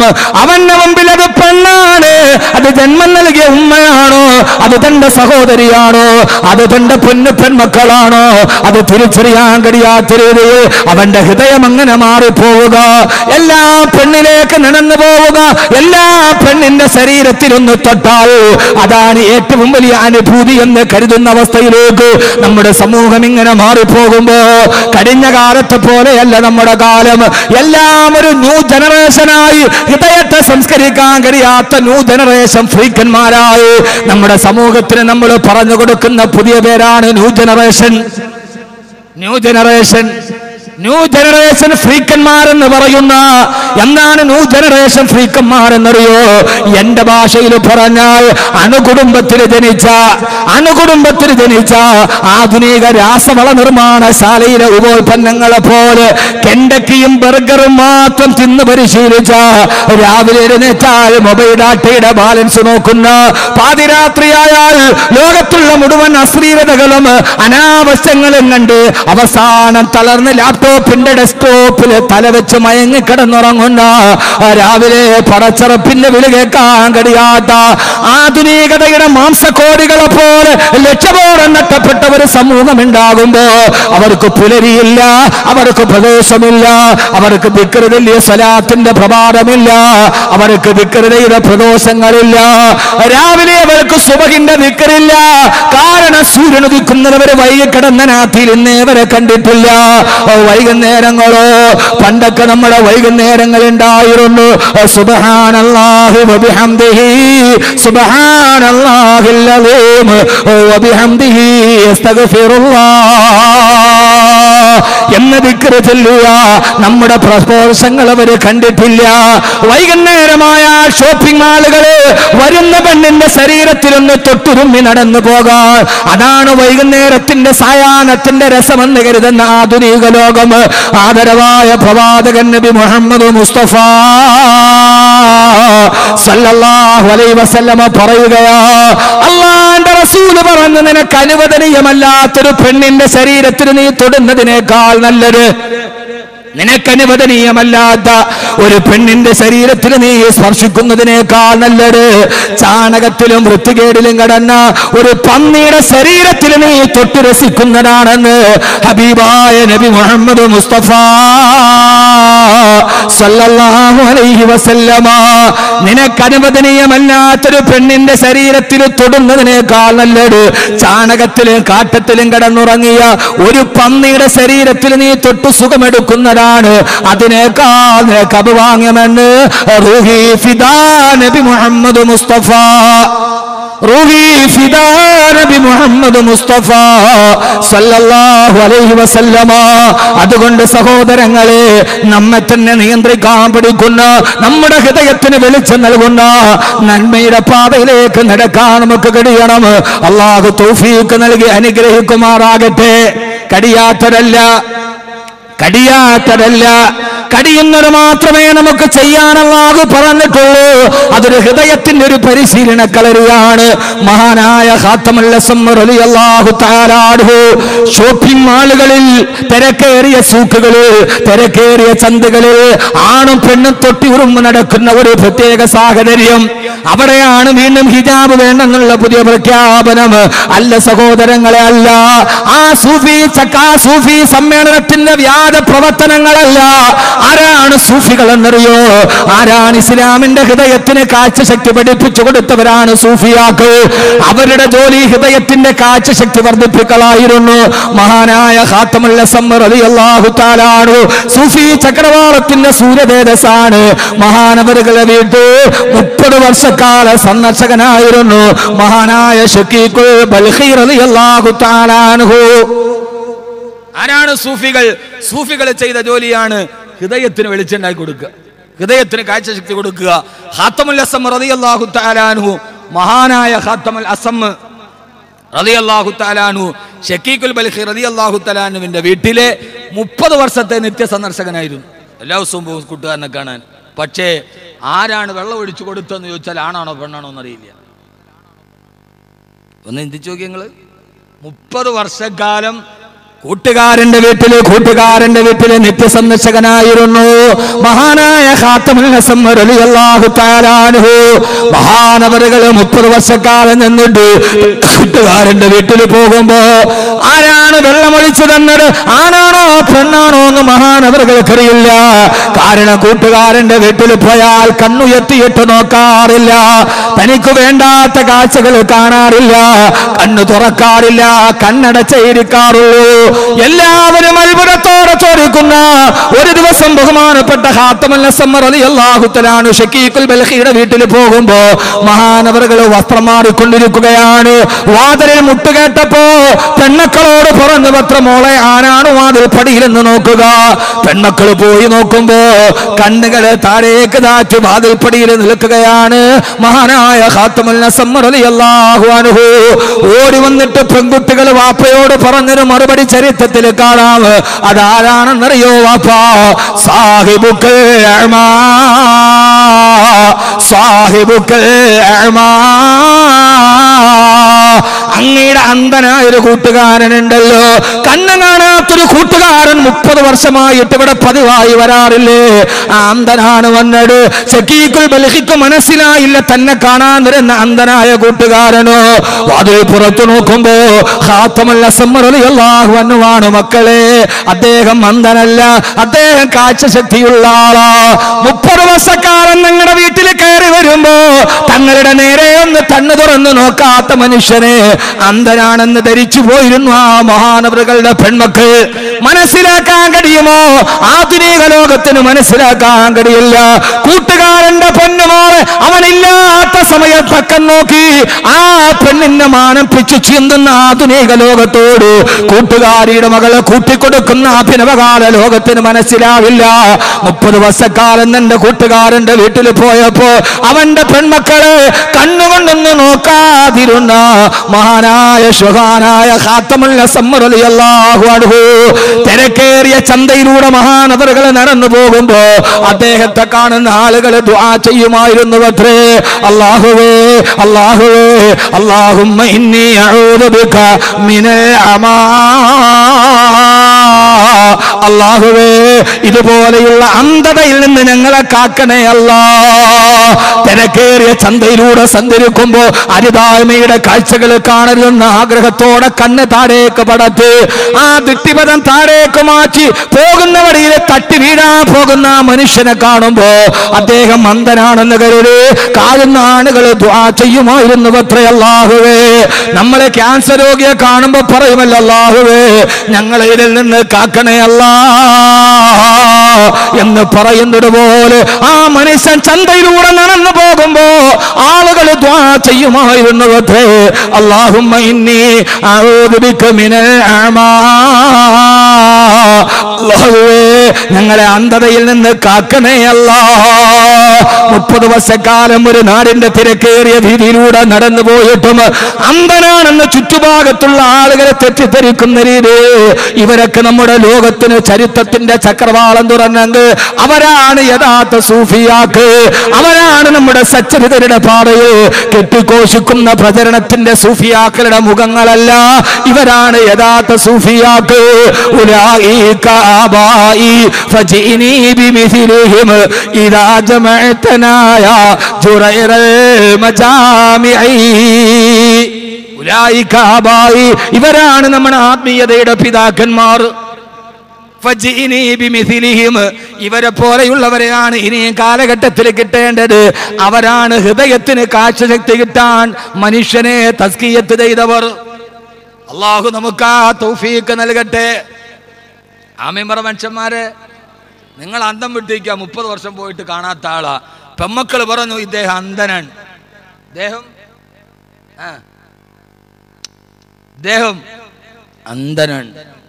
ആളുകൾ അദ്ദേഹത്തെ കാണുമ്പോൾ പറയും അല്ലാഹുവേ ഇതുപോലുള്ള ഒരു അന്ധത ഞങ്ങൾക്ക് വരുത്തല്ലേ തമ്പുരാനെ എന്നവർ ദുആ ചെയ്യുമായിരുന്നു. ആ രീതിയിൽ തന്റെ ലോകത്തിന്റെ മുമ്പിൽ ഇന്ന് നമ്മുടെ അവസ്ഥ ഏതാണ്ട് അങ്ങനെ ആയിട്ടുണ്ട്. ആ ഒരവസ്ഥയിൽ ശബരിമലയിലെ സന്നിധാനത്തിൽ സ്ത്രീകൾക്ക് കയറാൻ പറ്റുമോ ഇല്ലയോ എന്ന കാര്യത്തിൽ സുപ്രീം കോടതിയിൽ വാദം നടക്കാൻ. ശബരിമലയിൽ സ്ത്രീകൾക്ക് പ്രവേശനം വേണോ ഇല്ലയോ, അതിൽ ഇസ്ലാമിക സമൂഹത്തിന് വ്യക്തമായ അഭിപ്രായമുണ്ട്. ശബരിമലയിൽ സ്ത്രീകൾക്ക് പ്രവേശനം വേണമെന്ന അഭിപ്രായം ഇസ്ലാമിക സമൂഹത്തിന് ഇല്ല.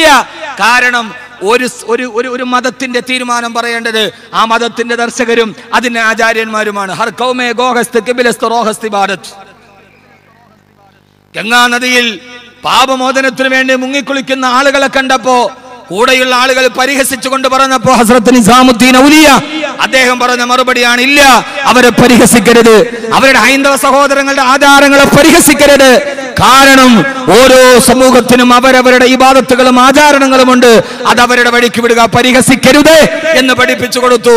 ഡൽഹിയുടെ ജയിലിയുടെ ജാലകത്തിലൂടെ മറുഭാഗത്ത് കണ്ട പട്ടിണി പാവങ്ങളെ കണ്ടപ്പോൾ എനിക്ക് ഭക്ഷണം വേണ്ട എന്ന് പറഞ്ഞ് ഉണങ്ങിയ ചപ്പാത്തി കടിച്ചിട്ട് ജീവിച്ച ഹസ്രത്ത് നിസാമുദ്ദീൻ ഔലിയ. അതായിരുന്നു മുസ്ലിമിന്റെ മാതൃക. അതുകൊണ്ടല്ലേ മാതൃഭൂമിക്കെതിരെ ഇത്രയും വലിയ പ്രവാചകൻ. ഞാനൊന്ന് ചോദിക്കട്ടെ, പ്രവാചകൻ നിന്ന് നടന്നിയപ്പോൾ പാശ്ചാത്യ രാഷ്ട്രങ്ങളിൽ ചാവേറുകളായിട്ടുണ്ട്, നൂറുകണക്കിന് ആളുകളെ ജനവാസ കേന്ദ്രങ്ങളിൽ സ്ഫോടനത്തിൽ കൊല ചെയ്യപ്പെട്ടിട്ടുണ്ട്. അത് മുഴുവനും പ്രവാചക നിന്ദയുടെ പേരിൽ സമൂഹത്തിന്റെ ഹൃദയം മുറിവേറ്റപ്പെടായിരുന്നു. പക്ഷെ നിങ്ങൾക്കറിയുമോ, നമ്മുടെ കേരളത്തെ, നമ്മുടെ കരളിന്റെ കരളായ നബി സല്ലല്ലാഹു അലൈഹി വസല്ലമയെ അത്രയേറെ വികൃതമായി മുറിവേൽപ്പിച്ചിട്ടും മാതൃഭൂമിയുടെ ഒരു ഓഫീസ് തകർക്കപ്പെട്ടിട്ടില്ല, ഒരു ട്രാൻസ്പോർട്ട് ബസിന്റെ ചില്ല് തകർന്നിട്ടില്ല, ഒരു ദേവാലയത്തിന് നേരെ കല്ലെറിഞ്ഞിട്ടില്ല.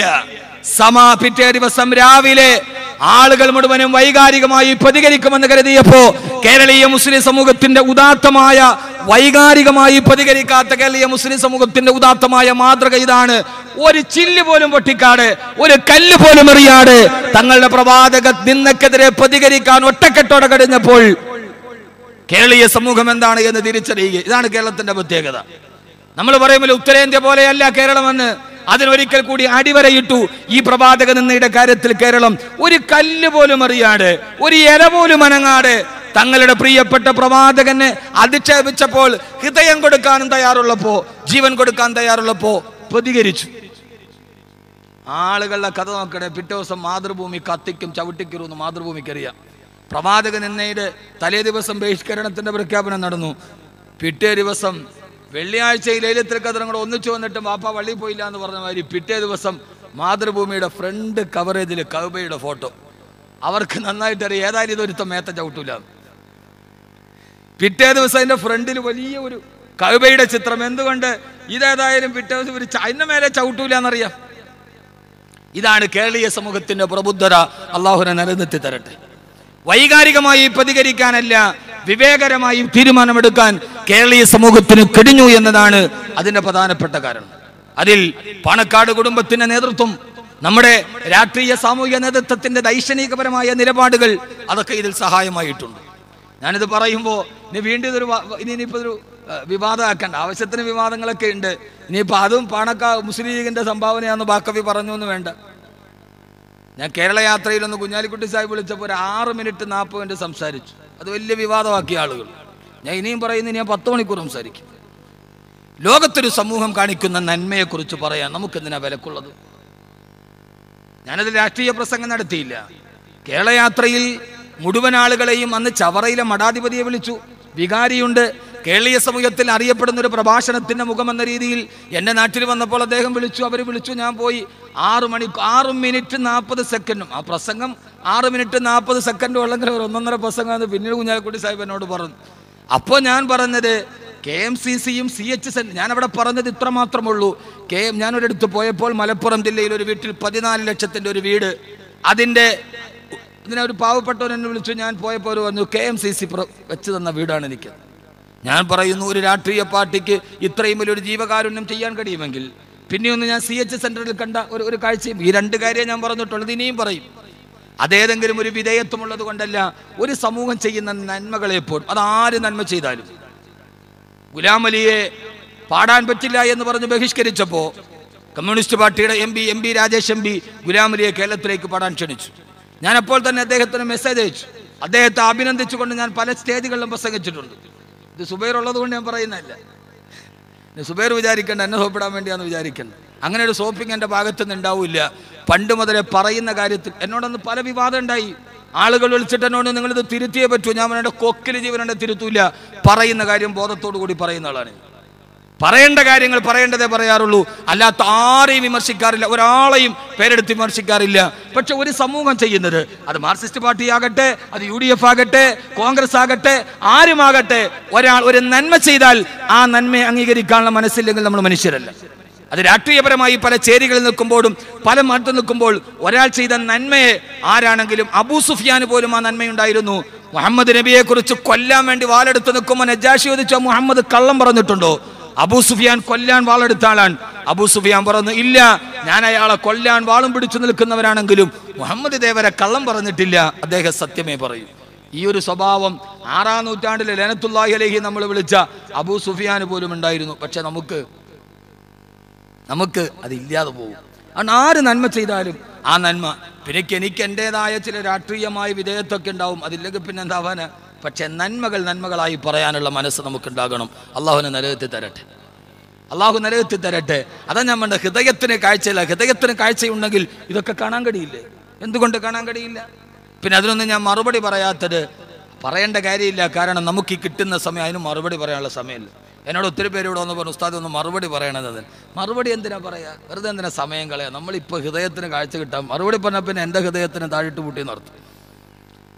പണ്ട് പുലിയും കഴുതയും തമ്മിലൊരു തർക്കമുണ്ടായി. പുലി പറഞ്ഞു പുല്ലിന് നിറം പച്ചയാണ്. കഴുത പറഞ്ഞു അല്ല, പച്ച പുല്ലിന് നിറം ചുവപ്പാണ്. പുലിയും കഴുതയും തമ്മിലാണ് തർക്കം. പുലി പറഞ്ഞു അല്ല, ഈ പുല്ലിന് നിറം പച്ചയാണ്. കഴുത പറഞ്ഞു അല്ല, ഈ പുല്ലിന് നിറം ചുവപ്പാണ്. രണ്ടുപേരും കൂടെ തർപ്പിച്ച അവസാനം തീരുമാനത്തിന് വേണ്ടി സിംഹത്തിന്റെ മുമ്പിലെത്തി. സിംഹമാണല്ലോ രാജാവ്. പുലി പറഞ്ഞു രാജാവേ, പുല്ലിന് നിറം പച്ചയാണ്. പച്ചപ്പുല്ല് കാണിച്ചിട്ടാ പറയാ. കഴുത പറഞ്ഞു അല്ല, ഈ പച്ചപ്പുല്ലിന് നിറം ചുവപ്പാണ്. രണ്ടുപേരെയും വാദഗതികളൊക്കെ കേട്ടിട്ട് അവസാന സിംഹം വിധി പ്രഖ്യാപിച്ചു. സിംഹം പറഞ്ഞു ഈ പുല്ലിന് പച്ച നിറമാണെന്ന് തർക്കിച്ച പുലിയെ 50 പ്രാവശ്യം ചാട്ടവാറ് കൊണ്ടടിക്കും. കരഞ്ഞുകൊണ്ട് പുലി ചോദിച്ചു, രാജാവേ, സത്യം പറഞ്ഞതിന്റെ പേരിലാണോ നിങ്ങളും എന്നെ ചാട്ടവാറ് കൊണ്ടടിക്കുന്നത്? ഈ കഥയ്ക്ക് വലിയ സാമൂഹിക പ്രസക്തിയുണ്ട് ഇപ്പോൾ. അപ്പോ രാജാവ് പറഞ്ഞൊരു മറുപടി, അത് അത്രയും പറയുന്നുള്ളൂ. രാജാവ് സിംഹം പറഞ്ഞു അത്രേ, നിന്നെ ഞാൻ അടിക്കാൻ പറഞ്ഞെന്തിനെന്നറിയോ? ഈ പുല്ലിന് നിറം പച്ചയാന്ന് നിനക്കും അറിയാം, എനിക്കും അറിയാം, ലോകത്തുള്ള മുഴുവൻ ആളുകൾക്കും അറിയാം. എന്നിട്ടും ഈ കൺമുമ്പിൽ കാണുന്ന പച്ചപ്പുല്ലിന് നിറം ചുവപ്പാണെന്ന് ഈ വിവരമില്ലാത്ത കഴുത തർക്കിച്ചപ്പോ നീ എന്തിനാ കഴുതയോട് തർക്കിക്കാൻ പോയി? നിന്റെ വിലപ്പെട്ട സമയം ഈ വിവരമില്ലാത്ത കഴുത ഇത് ചുവപ്പാന്ന് പറഞ്ഞപ്പോൾ നിന്റെ വിലപ്പെട്ട സമയം ഈ വിവരമില്ലാത്ത കഴുതയോട് തർക്കിച്ചിട്ട് നീ എന്തിനു കളഞ്ഞു? അതിനാണ് നിനക്ക് ഞാൻ ചാട്ടവാറിന് അടി നൽകുന്നത് എന്ന് സിംഹം പറഞ്ഞൊരു കഥയുണ്ട്. അതുകൊണ്ട് നമ്മുടെ സമയം അള്ളാഹുവിന്റെ ദീനിന്റെ പ്രബോധനത്തിന് വേണ്ടി നന്മകൾ പറയുവാനുള്ളതാണ്, തർക്കവിതർക്കങ്ങൾക്ക് വേണ്ടിയുള്ളതല്ല. സത്യം സത്യമാണെന്ന് തിരിച്ചറിയാൻ കഴിയാത്ത ഒരാളുടെ മുമ്പിൽ അതവരുടെ ഹൃദയത്തിനെ താഴിട്ട് പൂട്ടിയത് കൊണ്ടാണ് ഖത്തമല്ലാഹു അലാ ഖുലൂബിഹിം വഅലാ സമ്മിഹിം വഅലാ അബ്സാരിഹിം ഗശാവാ. അവരുടെ ഹൃദയത്തിന് താഴിട്ട് പൂട്ടപ്പെട്ടു പോയി. അതുകൊണ്ട് സഹോദരങ്ങളെ, നമുക്ക് പറയാൻ കഴിയണം, എല്ലാ നന്മകളുടെ നടുവിൽ നമുക്ക് പറയാൻ കഴിയണം, അല്ലാഹുവിന്റെ ഹൃദയത്തിന് കാഴ്ചയുണ്ടല്ലോ. അതുകൊണ്ടാണല്ലോ മക്കയിലൊരു ചെറുപ്പക്കാരൻ ഉണ്ടായിരുന്നു. ആ ചെറുപ്പക്കാരനൊരു പെൺകുട്ടിയുമായി പ്രേമമുണ്ടായിരുന്നു. എല്ലാവരും മനസ്സിലാക്കണം ഇത്. ഇപ്പൊ നമ്മുടെ ചെറുപ്പക്കാര് പറഞ്ഞാണ്, ഉസ്താദേ, ഇപ്പൊ കണ്ണടച്ചിട്ടൊക്കെ പെണ്ണിന്റെ മുഖത്ത് നോക്കരുത്, 30 വർഷമായിട്ട് വീട്ടിൽ വന്ന പെണ്ണാണാണോ പെണ്ണാണോ എന്ന് അറിയാൻ പാടില്ല എന്നൊക്കെ പറഞ്ഞാൽ ഇത് കാര്യം കുറച്ച് ഓവറാണ്. ഒന്നും നടക്കൂല, നടക്കണ കാര്യമല്ല. ഇപ്പൊ പ്രണയം ഇല്ലാതാവുക എന്ന് പറഞ്ഞാൽ നടക്കൂല. ഇപ്പൊ വരുന്ന സിനിമകളുടെ ഇതിവൃത്തം പോലും പ്രണയമാണ്. പഠിപ്പിക്കാൻ വേണ്ടി വന്ന അധ്യാപികയ്ക്ക് ലെറ്റർ കൊടുത്ത പ്രമേയം മുതൽ അവസാനം പിന്നെ മരിച്ചു. ഇപ്പൊ പ്രണയം എന്ന് പറയുന്ന 3 അക്ഷരമായി സിനിമയുടെ ഇതിവൃത്തം മാറി. സിനിമയിൽ അഭിനയിക്കുന്ന സിനിമാക്കാരൻ താടി വെച്ചപ്പോ നമ്മുടെ പള്ളിയിലൊക്കെ മുഴുവൻ ഇപ്പൊ കുട്ടികൾക്ക് എന്താ താടി? ഖത്തീബിനേക്കാൾ വലിയ താടിയാണ്. എന്താ അത്ര? ദുൽഖർ സൽമാൻ താടി വെച്ചു. മുഴുവൻ ജുമയ്ക്ക് നിങ്ങൾ പള്ളിയിൽ പോയി നോക്കി, താടിയില്ലാതെ. പണ്ടൊക്കെ നമ്മൾ താടി പഠിക്കല് ഹറാമാന്നും പറഞ്ഞ് അതിനുവേണ്ടി ഫത്വ എത്ര പ്രസംഗിച്ചു, ഒരു മനുഷ്യൻ ചെയ്തോ?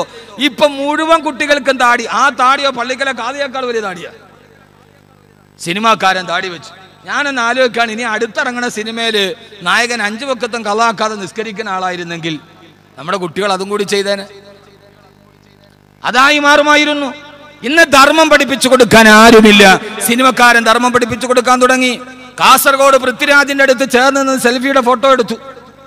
എല്ലാവരും ഞാൻ പ്രസംഗിച്ചിട്ടില്ല ആ വിഷയത്തെക്കുറിച്ച്. കാരണം ആ ചിത്രം എന്നെ അത്ഭുതപ്പെടുത്തിയത് വേറൊന്നാണ്. കാരണം പൃഥ്വിരാജ് കാസർഗോഡുകാരുണ്ടോ? ഒരു കാര്യം ഉറപ്പാ, സർവ്വത അവിടെ നിന്ന് തുടങ്ങും. അവിടെ നിന്ന് തുടങ്ങി ആ പൃഥ്വിരാജ് വന്നപ്പോ 2 പെൺകുട്ടികൾ പർദ്ദയിട്ട് പൃഥ്വിരാജന്റെ ചേർന്ന് നിന്ന് ഫോട്ടോ എടുത്തു. ആയിക്കോട്ടെ, അതൊരു ചെറുപ്പത്തിന്റെ തിളക്കമെന്ന് വിചാരിക്കാം. ആ ഫോട്ടോയിൽ എന്നെ അത്ഭുതപ്പെടുത്തിയത് ഒരു 10-60 വയസ്സ് വന്ന ഒരു ഉമ്മയും അതിന്റെ ചാരത്ത് പർദ്ദയിട്ടിട്ടുണ്ടായിരുന്നു എന്നതാണ്. ഞാനിത് വെറുതെ പറയുന്നതല്ല, മനഃപൂർവ്വം. ഇതേപോലെ പർദ്ദയിട്ട പെണ്ണ് ഇവരുങ്ങൾ ഇപ്പൊ ഇവിടെ ഇരിക്കുന്നെങ്കിൽ പൃഥ്വിരാജ് വന്ന് അവര് വന്ന് തൽക്കാലത്തേക്ക് നോക്കും. കാരണം എന്തുകൊണ്ട്? ഞാൻ ചോദിക്കട്ടെ, പണ്ടത്തെ തലമുറ എന്നാണ് വീട്ടിലൊന്ന് TV ആദ്യമായി ഇറങ്ങിയ സമയത്ത് TV വീട്ടിൽ വെക്കാൻ നമ്മൾ പെട്ട പാടെന്നാണ്. ഉമ്മ പറഞ്ഞു, TV വീട്ടിൽ കയറ്റിയാൽ ഞാൻ ഇവിടെ നിന്ന് ഇല്ലേ? നിങ്ങളൊന്ന് ആലോചിച്ച് നോക്കി. പണ്ട് ഉമ്മ TV വന്നപ്പോ TV വീട്ടിൽ വെച്ചത് ഉമ്മ പറഞ്ഞു, TV ഇതിനകത്ത് കയറിയാൽ ഞാൻ ഇവിടെ നിന്ന് ഇറങ്ങിപ്പോകുന്നു. അപ്പൊ ഉമ്മാട് പറഞ്ഞു, ഉമ്മ അതല്ല, ഇത് കളറല്ല, ബ്ലാക്കാൻ വെച്ചാൽ ഇത് കുഴപ്പമില്ല. നമ്മുടെ മാതാപിതാക്കൾ നമുക്ക് നന്മ പഠിപ്പിച്ചു തന്ന ഒരു കാലമുണ്ടായിരുന്നു. ഇന്ന് അവർ തിന്മയ്ക്ക് കൂട്ടു നിൽക്കുമ്പോൾ ഇനി എവിടെയാണ് നമ്മൾ ചികിത്സയുടെ മരുന്ന് തേടുക? എവിടെയാണ് നമ്മുടെ ചികിത്സയുടെ മരുന്ന് തേടുക? ഹൃദയത്തിന്റെ ഏറ്റവും വലിയ ആയുധവും ഔഷധവും നമുക്ക് പഠിപ്പിച്ച നമ്മുടെ മാതാപിതാക്കളാ. മഹാനായ അബ്ദുല്ലാഹിബ്നു സഅദ് റളിയല്ലാഹു തആല പറയാണ്, മഹാനായ അബ്ദുല്ലാഹിബ്നു സഅദ് റളിയല്ലാഹു തആല പറയാ, എല്ലാ മാതാപിതാക്കളും ഇതൊന്ന് കേട്ടുവെക്കണേ. എനിക്ക് 6 വയസ്സ് പ്രായമുള്ളപ്പോ എന്റെ വാപ്പ എന്നോട് വന്നിട്ട് പറഞ്ഞു, മോനെ അബ്ദുല്ലാ, നിനക്ക് ഞാനൊരു ദിക്ർ പഠിപ്പിച്ചു തരാം. ആ ദിക്ർ നീ മുടങ്ങാതെ ചൊല്ലണേ അബ്ദുല്ലാ.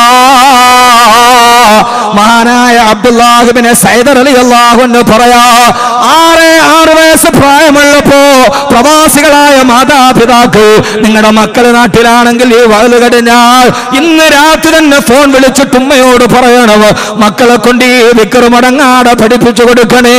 എന്നെ കേൾക്കാനെത്തിയ പ്രവാസിയുടെ ഭാര്യമാര്, നിങ്ങളുടെ മക്കളെ മുടങ്ങാതെ ഈ ദിക്ർ നിങ്ങൾ പഠിപ്പിച്ചു കൊടുക്കണേ. എന്റെ വാപ്പ 6 വയസ്സ് പ്രായമുള്ളപ്പോ എന്നോട് പറഞ്ഞു, മോനെ അബ്ദുല്ലാ, ഈ ദിക്ർ നീ മുടങ്ങാതെ ചൊല്ലിക്കൊണ്ടിരിക്കണേ. ഞാൻ 2 വർഷക്കാലം ആ ദിക്ർ മുടങ്ങാതെ ചൊല്ലി.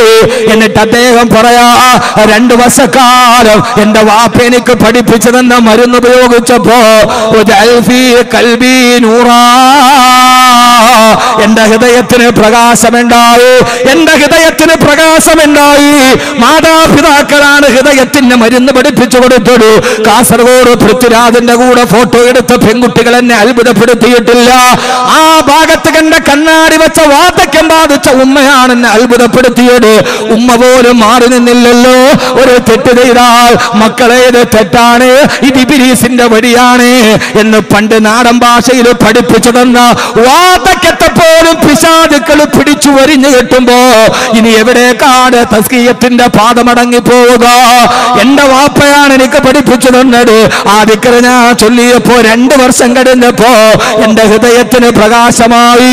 8 വയസ്സ് വരെ ഞാൻ ആ ദിക്ർ ചൊല്ലി. അത് കഴിഞ്ഞ് വീണ്ടും 2 വർഷം കൂടി 10 വയസ്സ് വരുന്നത് വരെ ആ ദിക്ർ ഞാൻ ചൊല്ലിയപ്പോ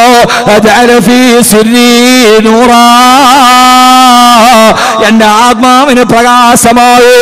എന്നെ കേൾക്കുന്ന പ്രവാസികളെ, 4 വർഷക്കാലം തുടർച്ചയായി ചെയ്തപ്പോ ഒരു പിഞ്ചു ബാല്യത്തിന്റെ ഹൃദയത്തിനും ആത്മാവിനും വെളിച്ചം നൽകിയത് മാതാപിതാക്കള് പഠിപ്പിച്ചു കൊടുത്ത ദിക്റാണ്. ആ ദിക്റിലൂടെയാണ് നമ്മൾ വളർന്നു വന്നത്. നമ്മളൊക്കെ സന്ധ്യാസമയത്ത് പഠിപ്പിച്ചു തന്ന അതൽ യാ റബ്ബി സല്ലി അലൻ നബി മുഹമ്മദ് മുൻജിൽ ഖലായിഖി മിൻ ജഹന്നമ ഫീ ഗദി الذي خلعت عليه ملابس ونفائس فنذيره لا يوجد. ഗുണമേന്മയും റബ്ബിന്റെ തൃപ്തി കുടമയും മുഖചന്തവും സകലത്തിലും തനിച്ചോരിതാ. ബുശ്റാലി ഉമ്മത്തിഹി ബിറുയതി വജ്ഹിഹി ഹാദാ ഹുവൽ ജാഹുൽ അലീം അസിയദു യാ റബ്ബി സല്ലി.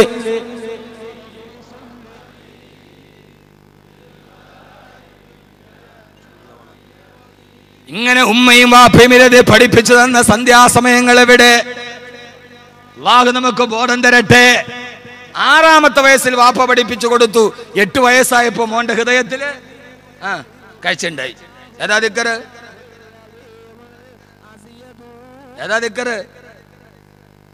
ഇറങ്ങാതിരിയാൻ പറഞ്ഞുതരാം. മക്കളെ പഠിപ്പിക്കണമെന്ന് വെറുതെ പറഞ്ഞിട്ട് പോകാനല്ല. ഏതാ ദിക്ർ?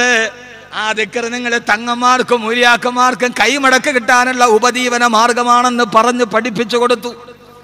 അങ്ങനെ ആ ദിക്റിന്റെ മജ്‌ലിസിൽ നിന്ന് മനുഷ്യരെ മാറ്റിക്കളഞ്ഞു. അബ്ദുല്ലാഹിബ്നു സഅദ് റളിയല്ലാഹു അൻഹു പറയാ, 2 വർഷം നിരന്തരമായി ചൊല്ലിയപ്പോ എന്റെ ഹൃദയത്തിന് കാഴ്ചശക്തി കിട്ടിയത് ദിക്റിലൂടെയാണ്. ആ ദിക്റാണ് മോനെ അബ്ദുല്ലാ നീ ചൊല്ലിക്കൊള്ളണേ. അല്ലാഹു ഹാദിരി, അല്ലാഹു നാദിരി, അല്ലാഹു ഷാഹിദി, അല്ലാഹു മടി. മനസ്സിലായ? ചൊല്ല്. അല്ലാഹു ഹാദിരി, അല്ലാഹു ഷാഹിദി, അല്ലാഹു മണി. ഇതൊന്ന് പഠിപ്പിച്ചു കൊടുക്കണ്ടേ മോനെ അബ്ദുള്ള? അല്ലാഹു ഹാദിരി. ഏത് കാര്യം ചെയ്താലും അല്ലാഹു നമ്മുടെ മുമ്പിൽ ഹാജരാണ്. അല്ലാഹു നാദിരി. അബ്ദുള്ള മോനെ, നമ്മൾ എന്ത് ചെയ്താലും അല്ലാഹു നമ്മളെ നോക്കുന്നുണ്ട് കേട്ടോ. അല്ലാഹു ഷാഹിദി. മോനെ, നമ്മൾ എന്ത് ചെയ്താലും അല്ലാഹു അതിന് സാക്ഷിയാണ്. എവിടെയാണ് അല്ലാഹ് എന്നറിയോ? അല്ലാഹു മഈ. അല്ലാഹു നമ്മുടെ കൂടെ തന്നെയുണ്ട് മോനെ അബ്ദുള്ള. 6ാമത്തെ വയസ്സിൽ എന്റെ വാപ്പ എനിക്ക് ഈ മരുന്ന് കുത്തിവെച്ചിട്ടുണ്ട്. 2 വർഷം കഴിഞ്ഞപ്പോ എന്റെ ഹൃദയത്തിന് പ്രകാശമുണ്ടായി. ആ ഹൃദയത്തിന് പ്രകാശമുണ്ടായാൽ കല്യാണ വീട്ടിലും മാരം വരുന്നതിന് മുമ്പ് വാപ്പാന്റെ മുഖത്ത് കരിവേച്ചിട്ട് മോളിറങ്ങി പോവില്ല.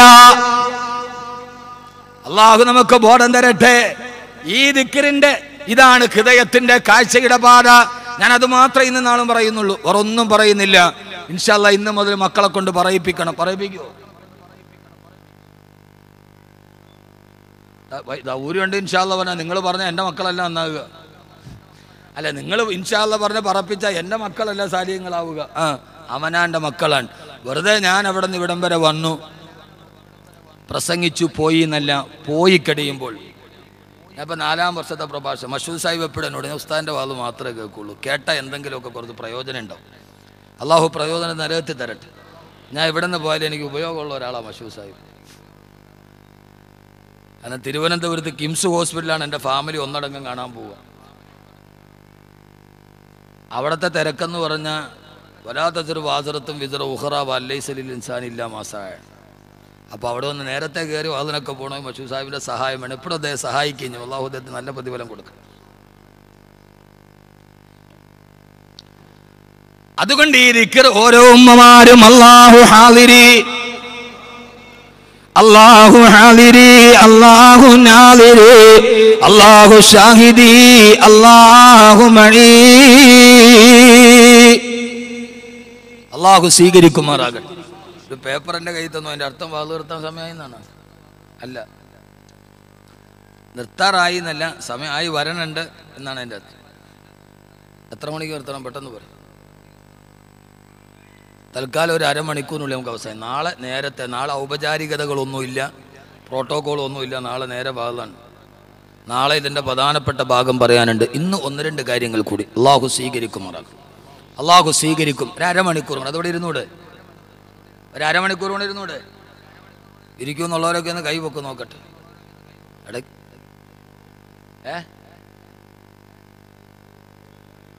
എല്ലാവരും ഇരിക്കും. നിങ്ങളിരിക്കുക എനിക്കറിയാം. വേറൊന്നിരിക്കും കുറച്ചേരം. കാരണം എന്നറിയോ? MP രാജേഷനെ പറഞ്ഞോണ്ട് ഞാൻ അങ്ങനെയൊന്നുമില്ല. എനിക്കൊരു വിശാല മനസ്കത എല്ലാ കാര്യത്തിലും ഉണ്ട്. പിന്നെ ചില നിലപാടുകളിൽ ഞാൻ ഉറച്ചെടുക്കും. ആ വാശി എനിക്ക് പണ്ടാണ്. ജ്യേഷ്ഠനോട് ചോദിച്ചാൽ ചെറുപ്പത്തിലെ ആ വാശിയുണ്ട്.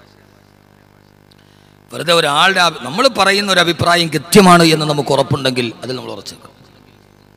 അല്ല പത്രക്കാർ വളച്ചൊടിച്ചതാ, അല്ലെങ്കിൽ അയാൾ പറഞ്ഞ ഇവിടെ നമ്മൾ പറഞ്ഞ ഒരു നിലപാട് കൃത്യമാണ്. നമ്മുടെ കണ്ണിൽ സത്യമായ ഒരു ബോധ്യത്തെ നമ്മൾ ലോകത്തോട് പറഞ്ഞാൽ അതിൻ്റെ മുമ്പിൽ പിന്നെ നമ്മൾ പതറാൻ പാടില്ല. പക്ഷേ സത്യമായതേ നമ്മൾ പറയാവൂ എന്ന് മാത്രം. അള്ളാഹു നമുക്ക് നിലനിൽക്കാൻ തൗഫീക്ക് നൽകി അനുഗ്രഹിക്കട്ടെ. 4 വർഷക്കാലം ഈ ദിക്ർ ചൊല്ലിയപ്പോൾ അതുകൊണ്ട് എൻ്റെ പ്രിയപ്പെട്ട സഹോദരങ്ങളെ, സഹോദരിമാരെ, നമ്മുടെ മക്കളുടെ ഹൃദയത്തിന് വെളിച്ചം നൽകേണ്ടവരെ നമ്മളാണ്. അതുകൊണ്ടാണല്ലോ മഹാനായ ഉമർ റളിയല്ലാഹു തആല അൻഹു പാതിരാ സമയത്ത് നഗരമധ്യത്തിലൂടെ നടന്നു പോകുമ്പോഴാണ് പലവട്ടം നമ്മൾ കേട്ടടാ, വീടിന്റെ ഉള്ളിൽ നിന്ന് കേൾക്കുന്ന മോളെ പാലിൽ വെള്ളം ചേർക്കുമോളെ, ഇല്ല ഉമ്മ ഉമർ കാണുമമ്മ, ഉമർ ഉറങ്ങി മോളെ, ഇതാ കാന ഉമറു നായിമൻ ഫറബ്ബു ഉമറു യഖലാ. ഉമർ ഉറങ്ങിയാലും ഉമറിന്റെ അല്ലാഹ് ഉറങ്ങില്ലല്ലോ ഉമ്മ. ഉമർ റളിയല്ലാഹു തആല ഈ വാക്ക് കേട്ടിട്ട് തിരിച്ചു പോയില്ല. ആ വാക്ക് കേട്ടിട്ട് അവസാനിപ്പിച്ചില്ല. രാവിലെ മസ്ജിദുൻ നബവിയിൽ സുബഹി നമസ്കാരം കഴിഞ്ഞ് ആ കുടിലിലേക്ക് കടന്നു വന്ന് മഹാനായ ഉമർ റളിയല്ലാഹു അൻഹു വാതിലിൽ മുട്ടി. വാതിൽ തുറന്നത് ഈ പൊന്നുമോളാണ്, കൗമാരക്കാരി പെണ്ണ്. വാതിൽ നിൽക്കുന്ന അതികായനായ ആയോധനാ വിദഗ്ധനായ ഉമറിനെ കണ്ടപ്പോ പേടിച്ചു വിറച്ചു പോയി. പൊന്നുമോൾ ആരാ മുമ്പിൽ വന്ന് നിൽക്കുന്നത്? കിസ്റാ ഭരിക്കും കൈസറും ഞേറ്റുന്നതാ, കണ്ടാലുടനെ വിറക്കുന്നതാ. മിസ്ർ മുഖൗഖിസ് കേട്ടുടനെ വിറക്കുന്നതാ. കിസ്റ ചക്രവർത്തിമാരെ കിടുകിടാവറപ്പിച്ച ആയോധനാ വിദഗ്ധനായ ഉമറാണ് നിൽക്കുന്നത്. പേടിച്ചരണ്ടുകൊണ്ട് ഉമർ ഇന്നലത്തെ കാര്യം അറിഞ്ഞുവോ? ഉമർ റളിയല്ലാഹു അൻഹു പെണ്ണിനോടൊരൊറ്റ ചോദ്യമേ ചോദിച്ചുള്ളൂ, മോളെ വരുന്നു എന്റെ കൂടെ? എവിടേക്ക്? ജയിലറയിലേക്കോ? പേടിച്ചരണ്ട പ്രിയപ്പെട്ട സഹോദരിയോട്. അല്ല അല്ല, ഉമറിന്റെ വീട്ടിലേക്ക് വരുന്നുവോ? തന്റെ മകനായ നാഫി റളിയല്ലാഹു തആല അൻഹുവിന് ആ സഹോദരിയെ കല്യാണം കഴിച്ചു കൊടുത്തു മഹാനായ ഉമർ ഇബ്നു ഖത്താബ് റളിയല്ലാഹു തആല അൻഹു. മഹാനായ നാഫി തന്റെ മകനായ നാഫിനെ കല്യാണം കഴിച്ചു കൊടുത്തതാരെയാ? ഈ ചട്ടിക്കുടലില് പാതിരാത്രിയിൽ പാലിൽ വെള്ളം ചേർക്കാൻ പറഞ്ഞപ്പോ അല്ലാഹുവിനെ പേടിയാന്ന് പറഞ്ഞ കൗമാരക്കാരിയെ മരുമകളായി തെരഞ്ഞെടുത്തുവെങ്കിൽ ഉമർ റളിയല്ലാഹുവിന് അറിയാ തന്റെ മകനായ നാഫി 10 വർഷക്കാലം തന്റെ പ്രിയപ്പെട്ട ഭാര്യയുടെ കിടപ്പറ കണ്ടില്ലെങ്കിലും ആ പെണ്ണ് തന്റെ കിടപ്പറയേക്ക് മറ്റൊരുത്തനെ വിളിക്കില്ല. കാരണം പാതിരാത്രി പാലിൽ വെള്ളം ചേർക്കാൻ നേരത്ത് അല്ലാഹുവിനെ പേടിച്ചിട്ട് പിന്മാറിയ പെണ്ണാണ്. തന്റെ മകനെ അവളെ ചതിക്കില്ലെന്ന് ഉറപ്പാ. അതുകൊണ്ടാണ് ഉമർ റളിയല്ലാഹു തആല അങ്ങനെയുള്ള അല്ലാഹുവിനെ പേടിയുള്ള ഹൃദയത്തിന്റെ ഉള്ളിൽ അല്ലാഹു കാണുന്നുണ്ട്, അല്ലാഹു നോക്കുന്നുണ്ടെന്ന് ബോധമുള്ളവർ. മഹാനായ അലി റളിയല്ലാഹു തആല പറയുന്നുണ്ട്, എന്റെ പ്രിയപ്പെട്ട ചെറുപ്പക്കാരാ, ചെറുപ്പക്കാരി ശ്രദ്ധിക്കണേ, നീ ഒരു തെറ്റ് ചെയ്യുമ്പോ ആ തെറ്റ് അല്ലാഹു കാണുന്നു എന്ന് നിനക്ക് ഉറപ്പില്ലേ? ഇല്ലേ? അല്ലാഹു കാണുന്നു ഉറപ്പില്ലേ? ഭയങ്കര വാക്കാണിത്. അലി റളിയല്ലാഹു തആല ചോദിച്ചാണ്, നീ ഒരു തെറ്റ് ചെയ്താൽ ആ തെറ്റ് അല്ലാഹു കാണുന്നു ഉറപ്പാണല്ലോ? ഉറപ്പാണോ? ഇല്ലേ? ഇതൊന്നും മനുഷ്യന്മാരെ അവിടച്ചവന് ഉറപ്പാണോ? ഇല്ല. ഉറപ്പുള്ളവരൊന്ന് കൈവക്കിക്കാൻ നോക്കട്ടെ. താത്തിട്ടു. നീ ഒരു തെറ്റ് ചെയ്യുമ്പോൾ ഇതെന്റെ ഭാഗത്ത് ഇങ്ങനെയൊക്കെ തന്നെ ഉറങ്ങാതെ കൊണ്ടുപോകണമെങ്കിൽ ഇതേ ഭാഗത്തുള്ളൂ. നീ അങ്ങനെ ഒരു തെറ്റ് ചെയ്താൽ ആ തെറ്റ്, നീ ചെയ്യുന്ന തെറ്റ് അല്ലാഹു കാണുന്നുണ്ട് എന്ന് ഉറപ്പുണ്ടായിട്ടും ആ തെറ്റ് നീ ചെയ്യുന്നുവെങ്കിൽ നിന്റെ ധൈര്യം വല്ലാത്ത ധൈര്യം തന്നെ. അലി റളിയല്ലാഹു അൻഹു പറയാ, അല്ലാഹു കാണുന്നുണ്ട് എന്ന് നിനക്ക് ഉറപ്പുണ്ട് എങ്കിലും എന്നിട്ടും നീ മദ്യപിക്കുന്നുവെങ്കിൽ, എന്നിട്ടും നീ വ്യഭിചരിക്കുന്നുവെങ്കിൽ, എന്നിട്ടും നീ പലിശ മേടിക്കുന്നുവെങ്കിൽ അല്ലാഹു കാണുന്ന ഉറപ്പുണ്ടായിട്ടും ആ തെറ്റ് ചെയ്യുന്ന നിന്റെ ധൈര്യം വല്ലാത്ത ധൈര്യം തന്നെ. നാളെ നീ നരകത്തിലല്ലേ, സ്വർഗത്തിൽ നീ കയറില്ലല്ലോ. നിന്റെ ധൈര്യം വല്ലാത്ത ധൈര്യം തന്നെ. അതല്ല, നീ ചെയ്യുന്ന തെറ്റ് അല്ലാഹു കാണുന്നില്ലെന്നാണ് നിന്റെ വിചാരമെങ്കിൽ നീ പച്ച കാഫിർ തന്നെ. രണ്ടാലും നടക്കണമല്ലോ. നീ ചെയ്യുന്ന തെറ്റ് അല്ലാഹു കാണുന്നുണ്ടെന്ന് നിനക്ക് ഉറപ്പുണ്ട്, എന്നിട്ട് നീ അത് ചെയ്യുന്നെങ്കിൽ നിന്റെ ധൈര്യം വല്ലാത്ത ധൈര്യം തന്നെ. അതല്ല, അല്ലാഹു നിന്നെ കാണുന്നില്ല എന്നാണ് നീ ധരിക്കുന്നതെങ്കിൽ നീ ഒട്ട് മുസ്ലിം അല്ലതാൻ. എന്താ വാക്ക്? വല്ലാത്ത വാക്കല്ലേ ആ വാക്ക്. അള്ളാഹു നമുക്ക് ബോധം തരട്ടെ. അല്ലാഹു കാണുന്നു എന്ന് ഉറപ്പുണ്ട്, നരകമുണ്ടെന്ന് നമുക്ക് ഉറപ്പുണ്ട്, അവിടുത്തെ തീ ഇതിനേക്കാൾ ഭയാനകരമാണെന്ന് നമുക്ക് ഉറപ്പുണ്ട്, എന്നിട്ട് നീ അത് ചെയ്യുന്നെങ്കിൽ നിന്റെ ധൈര്യം വല്ലാത്ത ധൈര്യം തന്നെ.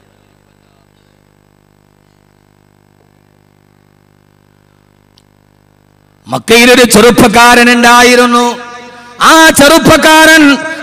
ചെറുപ്പക്കാരൻ ഒരു പെണ്ണിനോട് പ്രണയമുണ്ടായിരുന്നു. അദ്ദേഹം പള്ളിയിൽ നിന്ന് പോകുന്ന വഴിയിലാണ്, നിസ്കാരം കഴിഞ്ഞ് പള്ളിയിലേക്ക് പോകുമ്പോ ആ പെണ്ണിന്റെ വഴിയിലൂടെയാണ് നടന്നു പോവുക.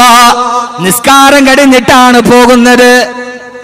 നിസ്കാരം കഴിഞ്ഞിട്ടാണ് പോണ വഴിയിലാണ് കാമുകിയുടെ വീട്. ഇതെന്റെ ന്യൂ ജനറേഷൻ ചെറുപ്പക്കാർക്ക് വേണ്ടി പറയാം. ന്യൂ ജനറേഷൻ എന്ന് പറഞ്ഞാൽ അണുകുടുംബത്തിൽ ജനിച്ച് ആധുനിക രാസവള നിർമ്മാണശാലയിലെ ഉപോൽപ്പന്നം പോലെ കെൻഡക്കിയും KFCയും ബർഗറും മാത്രമാണ് ഭക്ഷണമെന്ന് കരുതി രാവിലെ എഴുന്നേൽക്കുമ്പോൾ മൊബൈൽ ഡാറ്റ എത്ര ബാലൻസ് ഉണ്ടെന്ന് നോക്കി അതിൽ തീർത്തുപോയാൽ നഷ്ടപ്പെട്ട വ്യാകുലതയോടെ പാതിരാത്രി വരെ ലോകത്തുള്ള മുഴുവൻ www.com ഓൺ ചെയ്ത് പാതിരാത്രിയിൽ കണ്ടു തളർന്ന് ലാപ്ടോപ്പിൻ്റെ ഡെസ്ക്ടോപ്പിൽ തലതാച്ചുറങ്ങുന്ന രാവിലെ എഴുന്നേൽക്കാൻ കഴിയാത്തൊരു സമൂഹം. ഒരുമാതിരി ബ്രോയിലർ കോഴി. പ്രണയമില്ലാത്തവനാരുമില്ല. മക്കയിലുണ്ടായിരുന്നൊരു ചെറുപ്പക്കാരൻ. സഹോദരങ്ങളെ ഉണ്ടാവും, ഹൃദയം നന്നാവാൻ കുറെ വഴിയുണ്ട് ഇല്ലേ? ഇമ്മ ഷോപ്പിംഗ് മാളുകളിൽ പോയാൽ തൊട്ടും തലോടിയിൽ പോകുന്നൊരു പ്രണയം ഇത് പണ്ടുമുണ്ടായിട്ടുണ്ട്.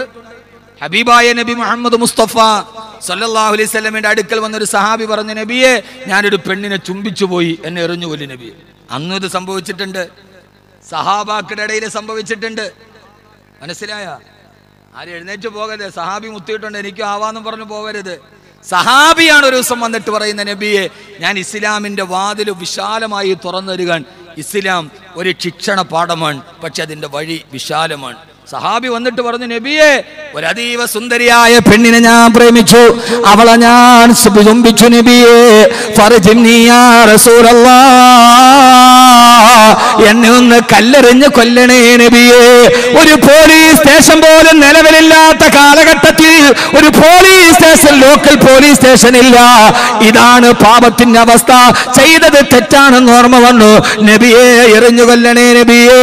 അല്ലാഹുവിന്റെ റസൂലിന്റെ മറുപടി, സഹാബി നീ ചുംബിച്ചതേ ഉള്ളൂ, വ്യഭിചരിച്ചില്ലല്ലോ, അതുകൊണ്ട് നിന്നെ കല്ലെറിഞ്ഞു കൊല്ലണ്ട. മഹാനായ അബൂൽ ഇസ്ർ റളിയല്ലാഹു തആല അൻഹുവാണത്. ഉടനെ ആയത്തിറങ്ങി, നബിയേ അഖീമിസ് സ്വലാത തറഫിയൻ നഹാരി വസുലഫൻ മിനൽ ലൈൽ ഇന്നൽ ഹസനാതി യുദ്ഹിബുന സയ്യാത് ദാലിക ദിക്റാ ലിൽസാകിരീൻ. ഓ നബിയേ, ഇതൊക്കെ ഞാൻ എന്റെ ചെറുപ്പക്കാരോടാണ് പറയുന്നത്. പ്രണയത്തിന്റെ ഇടയിൽ അടയാടെ സംഭവിച്ചിട്ടുണ്ട്, പക്ഷേ തെറ്റ് മനസ്സിലാക്കണേ. ഞാൻ ചുംബിച്ചു നബിയെ, ആ പാപം മാറണമെങ്കിൽ അഖീമിസ് സ്വലാത തറഫിയൻ നഹാരി വസുലഫൻ മിനൽ ലൈൽ, 5 വഖത്ത് നിസ്കാരം കൃത്യമായിട്ട് അനുഷ്ഠിക്കാൻ പറയും നബിയെ. 5 വഖത്ത് നിസ്കരിച്ചിട്ട് അല്ലാഹുവോട് പാപമോചനം തേടിയാൽ ഇന്നൽ ഹസനാതി യുദ്ഹിബുന സയ്യാത്, നന്മകൾ വർദ്ധിച്ചാൽ പാപങ്ങൾ അലിഞ്ഞില്ലാതാകും നബിയെ. അങ്ങനെ നിസ്കാരം കൊണ്ട് നിന്റെ ഹൃദയത്തെ ശുദ്ധിയാക്കാൻ അല്ലാഹുവിന്റെ വിശുദ്ധ ഖുർആൻ. നിസ്കാരം കൃത്യമാക്കുക. അറിയാതെ ഒന്ന് ചുംബിച്ചു പോയി, പരിഹാരം അതിൽ നിന്ന് മാറി അള്ളാഹുവിലേക്ക് അടുക്കുക. ഹൃദയത്തിന് വിളിച്ചുണ്ടാവും. അള്ളാഹു തൗഫീക്ക് നൽകട്ടെ. ഇപ്പൊ അതാരൊക്കെ ചെയ്തിട്ടുണ്ടെങ്കിൽ അതിനെ കൈപൊക്കിക്കണില്ല, അതാകെ പ്രശ്നമാവും. അള്ളാഹുവിന്റെ ഖുർആൻ സംസ്കരണത്തിന്റെ വഴി വളരെ ലളിതമായിട്ടാണ് പഠിപ്പിച്ചു തരിക. നിങ്ങളതോർത്ത് പേടിച്ചിട്ട് കരഞ്ഞ് തീരണ്ട. നിങ്ങൾക്ക് വഴികളുണ്ട്. നന്മകൾ വർദ്ധിപ്പിക്കുക, തിന്മകൾ അലിഞ്ഞില്ലാതാവും. നന്മകൾ വർദ്ധിപ്പിക്കുക, മദ്രസയ്ക്ക് വേണ്ടി ഖിദ്മത്ത് ചെയ്യുക. എന്തിനാണ് ഈ മദ്രസ? ഇപ്പൊ ഹുദൈബിയ മദ്രസ, സമസ്തയുടെ പ്രവർത്തനം എന്തിനാണിത്? അത് നമ്മുടെ ജീവിതത്തിൽ ചെയ്ത തെറ്റുകൾ അലിഞ്ഞില്ലാതാവും. ഓരോ കുട്ടിക്ക് പഠിക്കാനും ഖുർആൻ ഓതാനും അവസരം ഒതുക്കുമ്പോൾ അത് നമ്മുടെ ജീവിതത്തിൽ നന്മകൾ ഉണ്ടാവും. അല്ലാതെ ഇത് കോട്ട് സൂട്ടൂട്ട് ഇരിക്കാനുള്ള പരിപാടിയല്ല, ഇത് ജീവിതത്തിൽ തസ്കിയത്തിന്റെ പരിപാടിയാണിത്. അള്ളാഹു പ്രവർത്തകർക്ക് അർഹമായ പ്രതിഫലം നൽകണം. ഇപ്പൊ നമ്മൾ ഈ സദസ്സിൽ വന്നിരിക്കുന്നത് എന്തിനാണ്? അരമണിക്കൂർ നമുക്ക് ദുആ ചെയ്ത് പിരിയ അള്ളാഹു സ്വീകരിക്കട്ടെ. ഈ ഇരിപ്പൊക്കെ നമ്മുടെ ജീവിതത്തിൽ അറിയാതെ ചെയ്ത തെറ്റുകൾ ഇല്ലാതാക്കും സഹോദരങ്ങളെ. ഈ ഇരിപ്പൊക്കെ നമ്മുടെ ജീവിതത്തിൽ വലിയ വിലപ്പെട്ട നിമിഷങ്ങളായി മാറും. അള്ളാഹു സ്വീകരിക്കുമാറാകട്ടെ. ഏതായാലും ഇവിടം വരെ വരുമ്പോൾ നന്നായിട്ട് ദുആ ചെയ്ത് പിരിയാം. അള്ളാഹു തൗഫീക്ക് നൽകി. ഞാൻ ഇപ്രാവശ്യം വരുന്നില്ല എന്ന് ശാഠ്യം പിടിച്ചാൻ ആരേലും വേറെ ആരെങ്കിലും ഒക്കെ വിളിക്കാൻ പറഞ്ഞ ഒരു ഇപ്രാവശ്യവും ഞാൻ പിന്നെ ഓർക്കുന്ന ഒരു നന്മ നിരന്തരമായി നടക്കുന്നെങ്കിൽ എന്നിങ്ങനെ ആവട്ടെ. അള്ളാഹു സ്വീകരിക്കുമാറാകട്ടെ. അതുകൊണ്ട് അള്ളാഹുവിനെ പേടിക്കുന്നൊരു സമൂഹം ഉണ്ടാവണം. ഏതാ സമൂഹം? ആ മക്കയിലെ ചെറുപ്പക്കാരൻ, അദ്ദേഹം എന്റെ പള്ളിയിൽ നിന്ന് പോകുന്ന വഴിയിലാണ് ഈ പെണ്ണിന്റെ വീട്, കാമുകിയുടെ വീട്. പള്ളിയിൽ നിന്ന് നിസ്കാരം കഴിഞ്ഞിട്ടാണ് അതുവഴി പോണത്. ഇപ്പൊ എല്ലായിടത്തും ഉണ്ട്. ആ പെണ്ണിന്റെ അടുക്കൽ വന്നിട്ട് ഈ ചെറുപ്പക്കാരൻ പറഞ്ഞു, പെണ്ണേ, ഞാൻ നേരത്തെ വന്ന് നിസ്കാരം 5 വഖത്ത് നിസ്കരിച്ച ചുംബിച്ച പാപം എല്ലാ ദിവസവും രാവിലെ ചെയ്തിട്ട് 5 വഖത്ത് നിസ്കരിക്കാനല്ല. അങ്ങനെ തെറ്റിദ്ധരിക്കുക. ജീവിതത്തിൽ അറിയാതെ ചെയ്തു പോയി, പിന്നീട് അത് നിസ്കാരത്തിലൂടെ നന്മയിലൂടെ ഇല്ലാതാക്കുക. അല്ലാതെ ആ കൗശലത്തിനകത്ത് പ്രയോഗിക്കരുത്. അങ്ങനെ തെറ്റിദ്ധരിക്കുകയും ചെയ്യരുത്. അറിയാതെ സംഭവിച്ചു പോയാൽ പിന്നെ അത് ഇല്ലാതാക്കാനുള്ള വഴി ഇതാണ്. അള്ളാഹു നമ്മളെ സ്വീകരിക്കുമാറാക്കും. അല്ലാതെ കൗശലം. അറബി ചോദിച്ചു, ഞങ്ങളുടെ നാട് രാജാവാണ് ഭരിക്കുന്നത്, നിങ്ങളുടെ നാട്ടിൽ രാജാവുണ്ടോ? മലയാളിയോട്. മലയാളി 500 രൂപയിലെ ഗാന്ധിജിയെ കാണിച്ചു, ഇതാണ് ഞങ്ങളുടെ രാജാവ്. അപ്പൊ അറബി കളിയാക്കി, അയ്യേ ഇത്രയും തുണി കൊടുക്കാത്ത ആളാണ് ഞങ്ങളുടെ രാജാവ്. അപ്പോൾ അവൻ പറഞ്ഞു, ഞങ്ങളുടെ രാജാവ് ഉംറയ്ക്ക് പോയപ്പെടുത്ത ഫോട്ടോയായത്. അതാണ് മലയാളി. ഈ ചെറുപ്പക്കാരൻ അവിടേക്ക് ചെന്നിട്ട് പെണ്ണിനോട് പറഞ്ഞ്, ഞാൻ ഈ പറയുന്ന വാക്കെന്നെ കേൾക്കാനെത്തിയ എന്റെ പ്രിയപ്പെട്ട സഹോദരിമാരോടാണ്.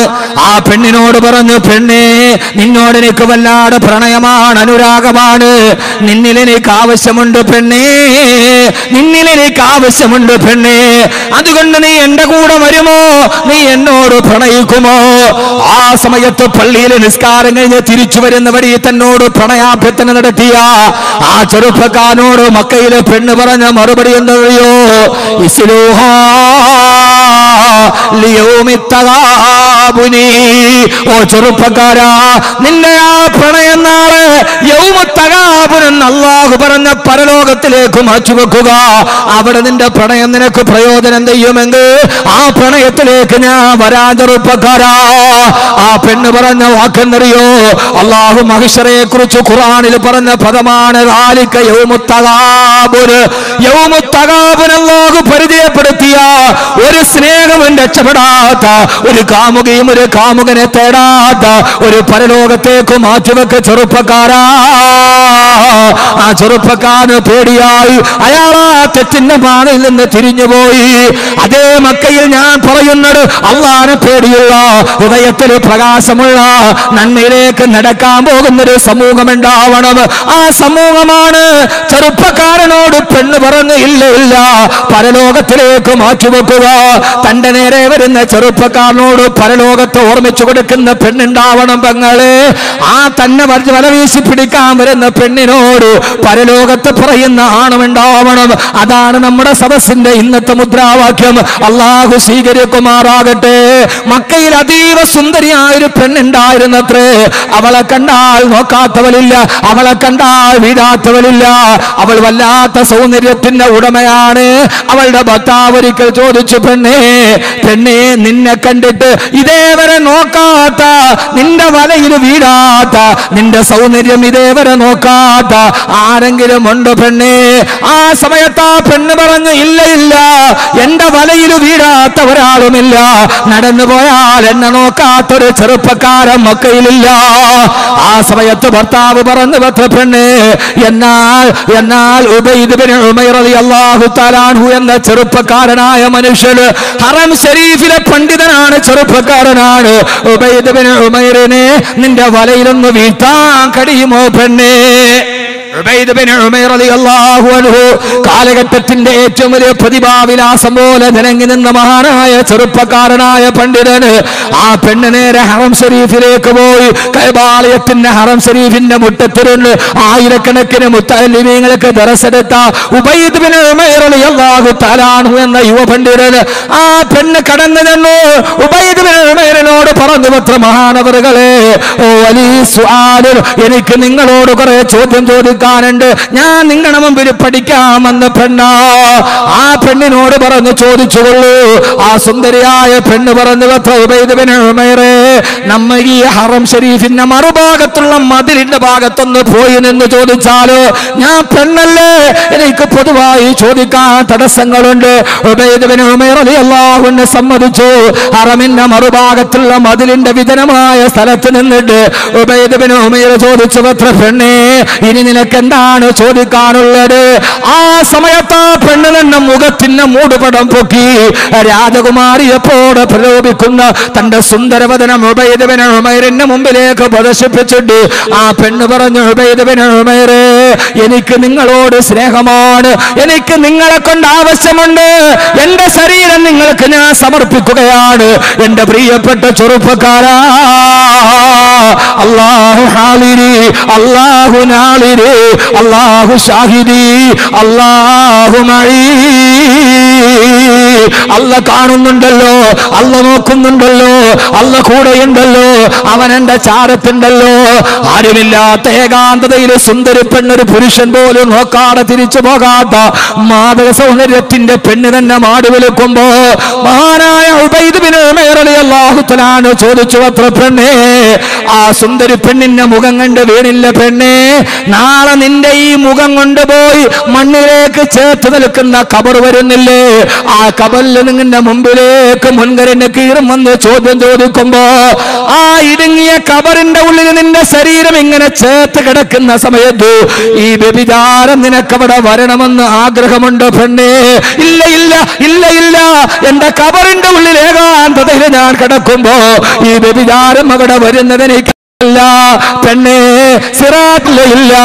ആ പെണ്ണ് പൊട്ടിക്കരഞ്ഞുകൊണ്ട് അവിടെ നിന്ന് തിരിച്ചോടി പോയെങ്കിൽ പ്രണയം പറയുന്ന ചെറുപ്പക്കാരനോട് മഹിഷരെ ഓർപ്പിക്കുന്ന പെണ്ണും വ്യഭിചാരത്തിന് വിളിക്കുന്ന പെണ്ണിനോട് കബറിനെ ഓർപ്പിക്കുന്ന ചെറുപ്പക്കാരനും വരുമ്പോ അതാണ് ഹൃദയത്തിന്റെ പ്രകാശം നൽകിയ തസ്കിയത്തിന്റെ ചെറുപ്പക്കാർ.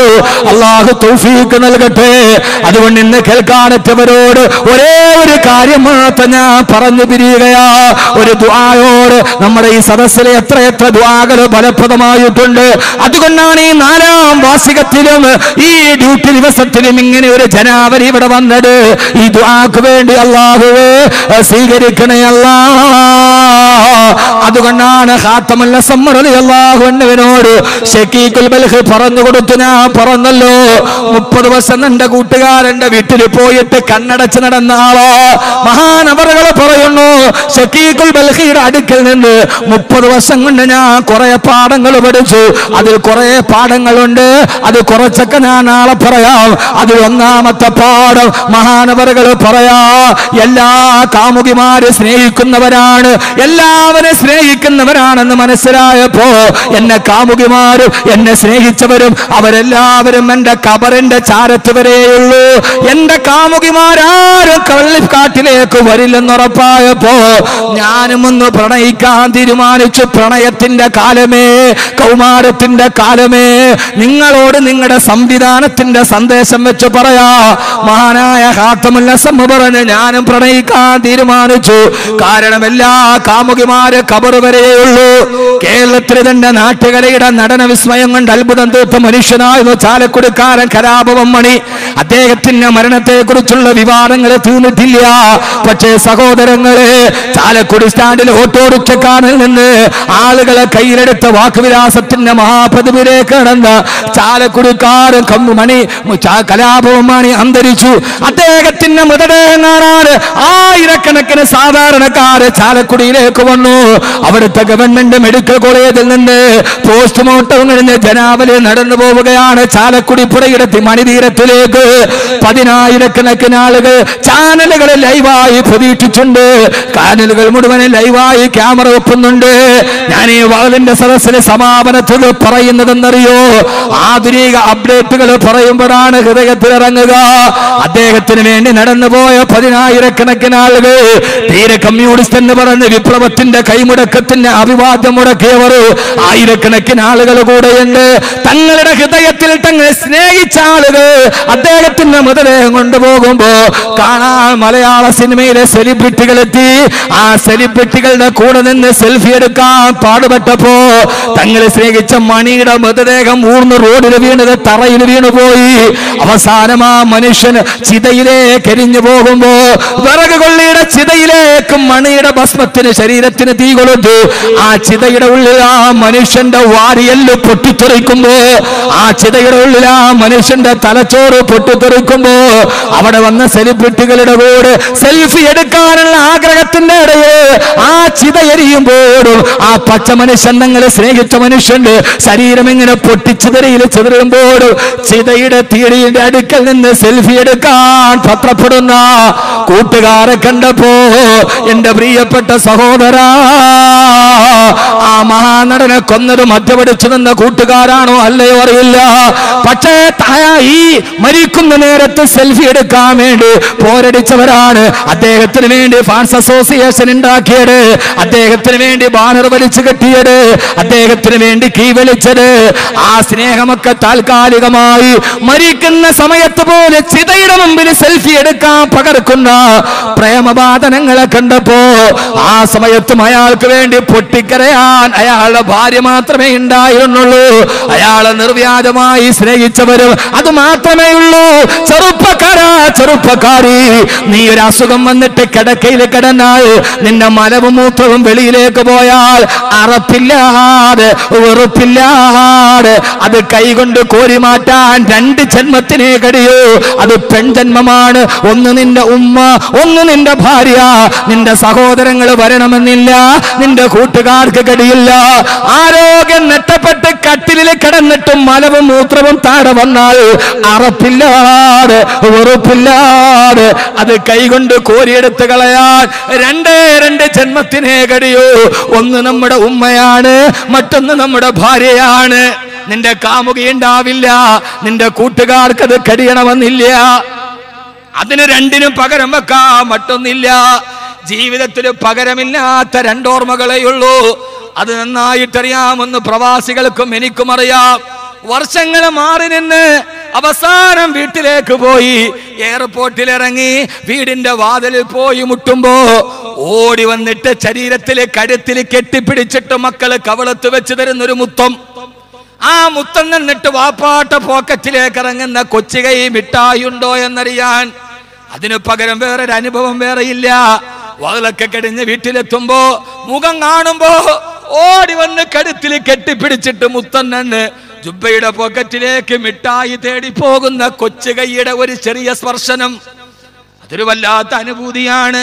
ഇനി പകരം വെക്കാൻ കഴിയാത്തൊരു അനുഭൂതി ചെറുപ്പകാലത്ത് കുളിച്ചിട്ട് കയറി വരുമ്പോ നന്നായിട്ട് തോർത്താൻ കഴിയാതെ തലയിലൂടെ വെള്ളമിറ്റിട്ട് വീഴുമ്പോ ഓടി വന്നിട്ട് ഇടത്തെ കൈകൊണ്ട് കരുത്തിലൂടെ കൈയിട്ട് നമ്മുടെ മുഖമെടുത്ത് വയറ്റിലേക്ക് ചേർത്ത് വെച്ചിട്ട്, കൺമണി തലയിൽ വെള്ളം നിന്നാൽ പനി പിടിക്കും മുത്തേ എന്ന് പറഞ്ഞ് തലയിൽ കിടക്കുന്ന അടുക്കളയുടെ കരിപുരണ്ട തലമുണ്ടെടുത്ത് ഉമ്മ നമ്മുടെ തല തോർത്തി തന്ന ആ പഴയ ഒരു സ്മരണ. അത് ലോകത്തിലെ ഏത് 5 സ്റ്റാർ 7 സ്റ്റാർ ഹോട്ടലിന്റെ ബാത്ത് ടപ്പിനാ സുഖം തരാൻ കഴിയില്ല. അടുക്കളയിലെ കരിപുരണ്ട ചോറിന്റെ പാത്രത്തിന്റെ തലയിൽ പിടിച്ച അടുക്കളയുടെ ദുർഗന്ധം പുകന്ന ഉമ്മയുടെ തലയിൽ കിടന്ന തലമുണ്ട്. അതിന് പകരം വെക്കാൻ ഒരു മണം വേറെയില്ല. അതെടുത്തിട്ട് നമ്മുടെ തല ഇങ്ങനെ തോർത്തി തന്നു, മോനെ തലയിൽ വെള്ളം നിന്നാൽ പനി പിടിക്കും പൊന്നുമോനെ.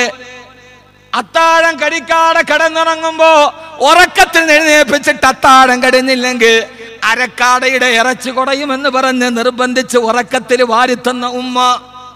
അള്ളാഹു നമ്മുടെ ഉമ്മമാർ കാഫിയത്തും ആരോഗ്യവും കൊടുക്കട്ടെ. ബാക്കിയെല്ലാം വ്യർത്ഥമാണ്. ബന്ധങ്ങൾ ബന്ധുരം തന്നെയാണെങ്കിലും ബന്ധങ്ങളെല്ലാം തകർന്നു പോവും നിർണയം. വ്യർത്ഥങ്ങൾ ജീവിത ബന്ധങ്ങളൂടിയിൽ അർത്ഥം ഗ്രഹിക്കുവാൻ കാലമെടുത്തു ഞാൻ. ജീവിതത്തിലെ ബന്ധങ്ങൾക്ക് വലിയ പ്രസക്തിയില്ല. കലാഭവമണിയുടെ പൈസ എടുത്ത് കുടിപ്പിച്ചിട്ട് ഒഴിച്ചു കൊടുത്ത കൂട്ടുകാരെവിടെ? ഞാനിതൊക്കെ ഞാൻ മനഃപൂർവ്വം പറയാണ്. നിനക്കൊടിച്ചു തന്ന് നിന്നെ മരിപ്പിച്ച കൂട്ടുകാരില്ല. ആകെ നിനക്ക് വേണ്ടി കരയാനുള്ളത് നിന്നെ കബറിന്റെ മുകളിൽ മലന്ന് കിടന്നിട്ട് എന്റെ ഉപ്പ പോയല്ലോ, എന്റെ ഭർത്താവ് പോയല്ലോ, എന്റെ മക്കള് പോയല്ലോ. നൊന്ത് പ്രസവിച്ച ഉമ്മക്കും കഷ്ടപ്പെട്ട് വളർത്തിയ വാപ്പക്കും സ്നേഹിച്ചു കൂടെ കിടന്ന ഭാര്യക്കും വാപ്പ വരുന്നതും കാത്തു വാതിൽപ്പടിയിൽ കാത്തു നിന്ന മക്കൾക്കുമല്ലാതെ വേറെ ആർക്കാണ് നഷ്ടമുള്ളത്? മൺകൂനയിൽ മലന്ന് കിടന്ന് കണ്ണീരൊടുക്കാൻ അവരെയുള്ളൂ. മഹാനായ ഖാതമുൽ അസ്മ റളിയല്ലാഹു അൻഹു പറയാ, സ്നേഹിക്കുന്നവരെല്ലാം മണ്ണിന്റെ മുകളിൽ വരെ വന്നിട്ട് തിരിച്ചു പോകുമെന്ന് എനിക്ക് ഉറപ്പായപ്പോ ഞാനും പ്രണയിക്കാൻ തുടങ്ങി. ആരെ എന്നറിയോ? ഫജഅൽതുൽ ഹസനാതി മഹബൂബി, ഫജഅൽതുൽ ഹസനാതി മഹബൂബി. എന്റെ നന്മകളെ ഞാൻ എന്റെ കാമുകിയാക്കി.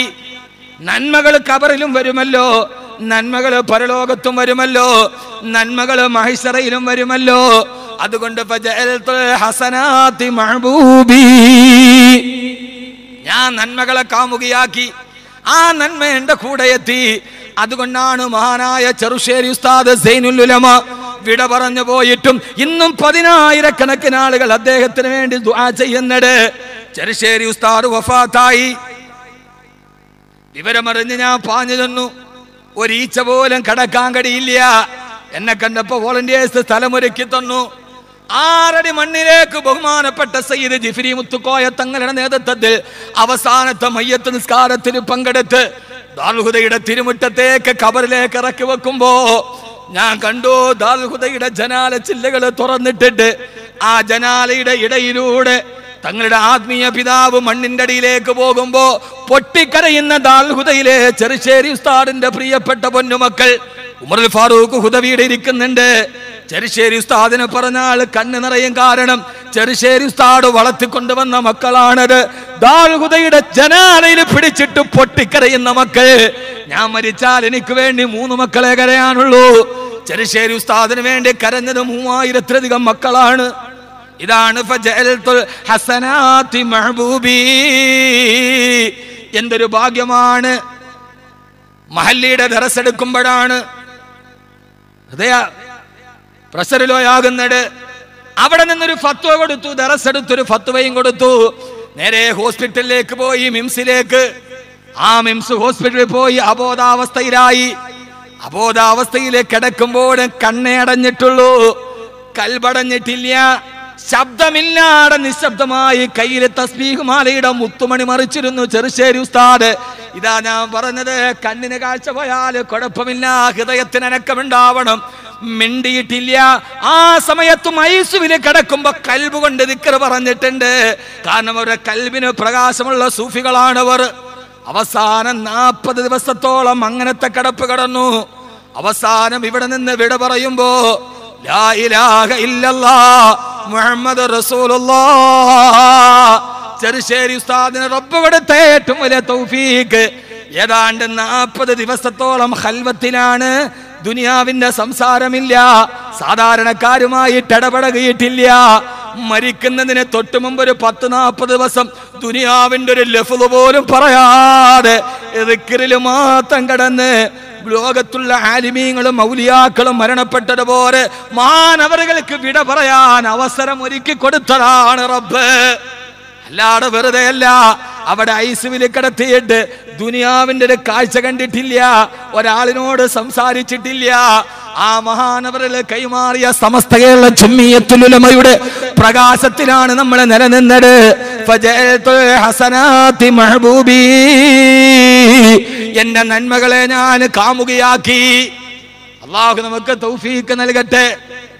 അല്ലാഹു തൗഫീഖ് നൽകട്ടെ. അല്ലാഹു തൗഫീഖ് നൽകട്ടെ. ഇൻഷാ അല്ലാഹ്. എന്റെ സഹോദരൻ